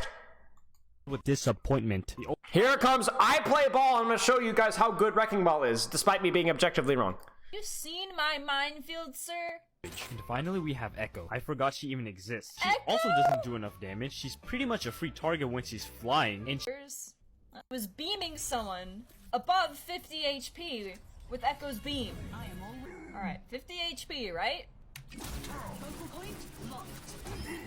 Boom! And she's gonna be. This is painful. I said this is getting.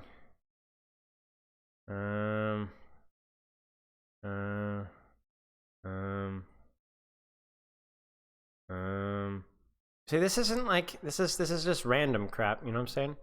I'm gonna rank Overwatch 2 heroes based on how difficult they are. Pro level: Kiriko, Doomfist, Wrecking Ball, Junker Queen, and Widowmaker. These are complex heroes that require great mechanics. Hard level: Sigma, Sojourn, Ashe, Hanzo, Lucio, Zenyatta, Sombra, Tracer, and Genji. These heroes are hard to master, whether it be aim, wall riding, or staying alive, and I respect them. Normal: Ana, Baptiste, Cassidy, Roadhog, Reinhardt, Mei, and Zarya. These heroes are complex in their own right, but they are manageable. Easy: D.Va, Bastion, Soldier, Pharah, Arisa, Reaper, Winston, Symmetra, and Brick. It's like these are why these lists are impossible. Tell me why D.Va is easy. Well, she's really strong right now. You know, it's really easy to get value out of her. Oh, okay. Tell me why Symmetra is easy right now. Well, she's really simple. There's not a lot to the hero. Okay, you see how the easy has shifted? We've gone on different definitions of easy now.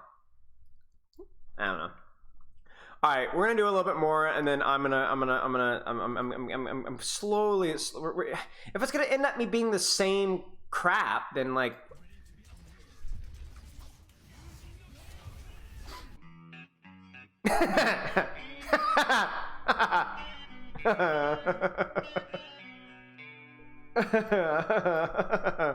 Oh, that's funny. Okay. Is there anything? how to stealth into the back line as a top 500 Sombra. I'm getting the ironic vibes here. I'm getting ironic vibes here. Make sure to learn some teleporter lineups. Pretend you didn't see that. Yeah, see? I knew this was ironic. Now we secretly take out the Widow in the back lines. Gotta know exactly who you are. Lord have mercy. We must. Okay, well, okay. Well, alright. It was fun while it lasted. Okay, so I need to elaborate on my last video. If you see this, don't fucking shoot it. When I said when you see this, I was not referring to the Zarya in front of me. In this specific scenario, that Zarya was killed. Part of me using that clip was solely just to show the bubble. It had nothing to do with Zarya. He got called out!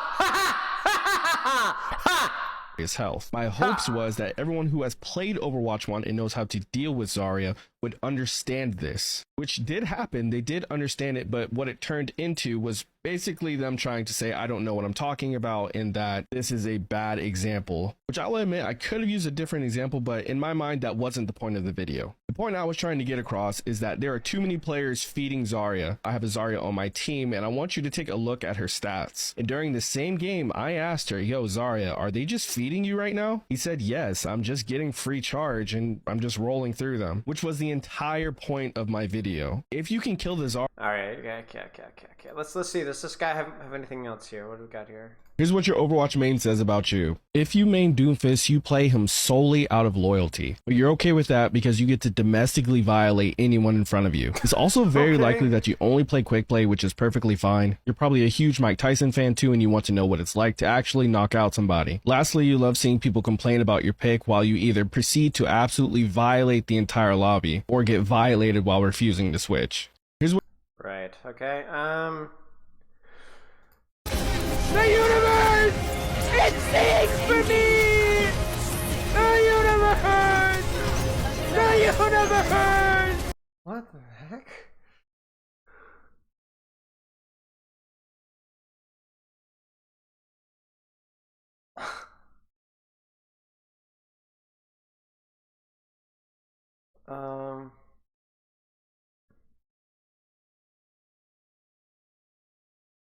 Yeah, I'm not seeing anything here, chat.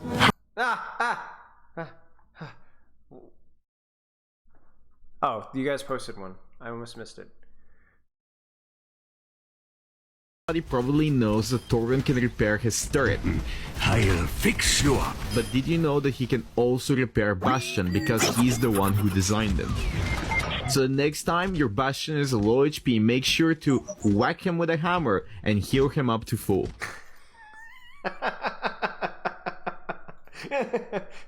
Okay, please. I just hope we're gonna see a few more. Did you know that Casti takes 50% less damage whenever he combat rolls? So the next time you see a Reinhardt pinning, you should use your combat roll to take the pin for your team and tank the damage. Did you know that Casti... I'm sorry. Alright, let's spin this off with some fun. Okay. Hey guys, did you know that Roadhog ult does less damage to shields? So next time you're playing Reinhardt against a Roadhog, whenever he ults, make sure to go as close as possible in front of him and shield off his ultimate. You're welcome. Hey guys, do you...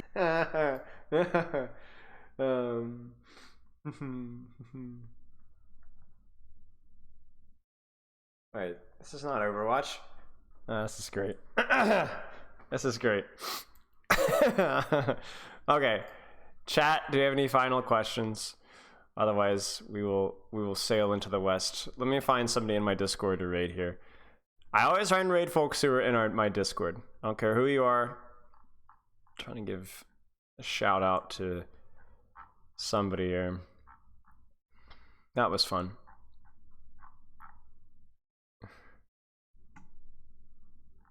I'm not seeing anybody in my Discord streaming, so let's scroll through. Again, if you guys have any last couple of questions, you can shoot them my way while I'm busy scrolling through the endless void of Twitch Overwatch 2.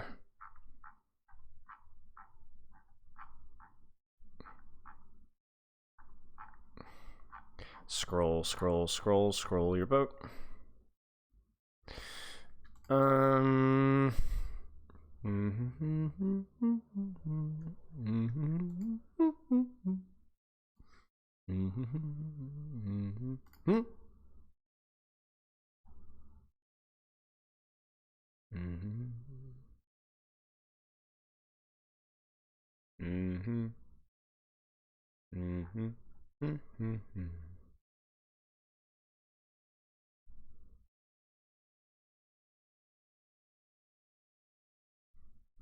I got a good one, y'all. DJ Pablo 74. So we're gonna raid DJ Pablo 74. All right, one more TikTok.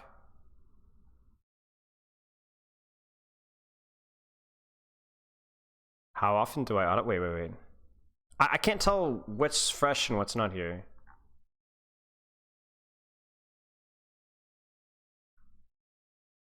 I'm pretty sure this chat is like severely outdated. Yeah, see, this chat is severely outdated. How often do you autopilot in Overwatch? Not often. But I try to keep myself focused through specific goals or specific things to work on. That's one way to break autopilot, is to try and be like, listen, what am I actually working on? And then taking short breaks between games to restabilize yourself. It's hard not to fully autopilot, but to fully not autopilot. But that's something that you can definitely work on over time. Okay, chat, we're going to end stream. Hop in a raid. We're going to raid DJ Pablo 74. I will see you guys on Saturday. Thank you so much for joining me today. Exclamation mark coaching. Loves and kisses. Smooches. I will chat with you guys later. Like I said, we'll be back here on Saturday, and that's pretty much it. Spilo out. Hop in the raid. We're going to get ready to go in 10, 9, 8, 7. Hop in 6, 5, 4, 3, 2, 1.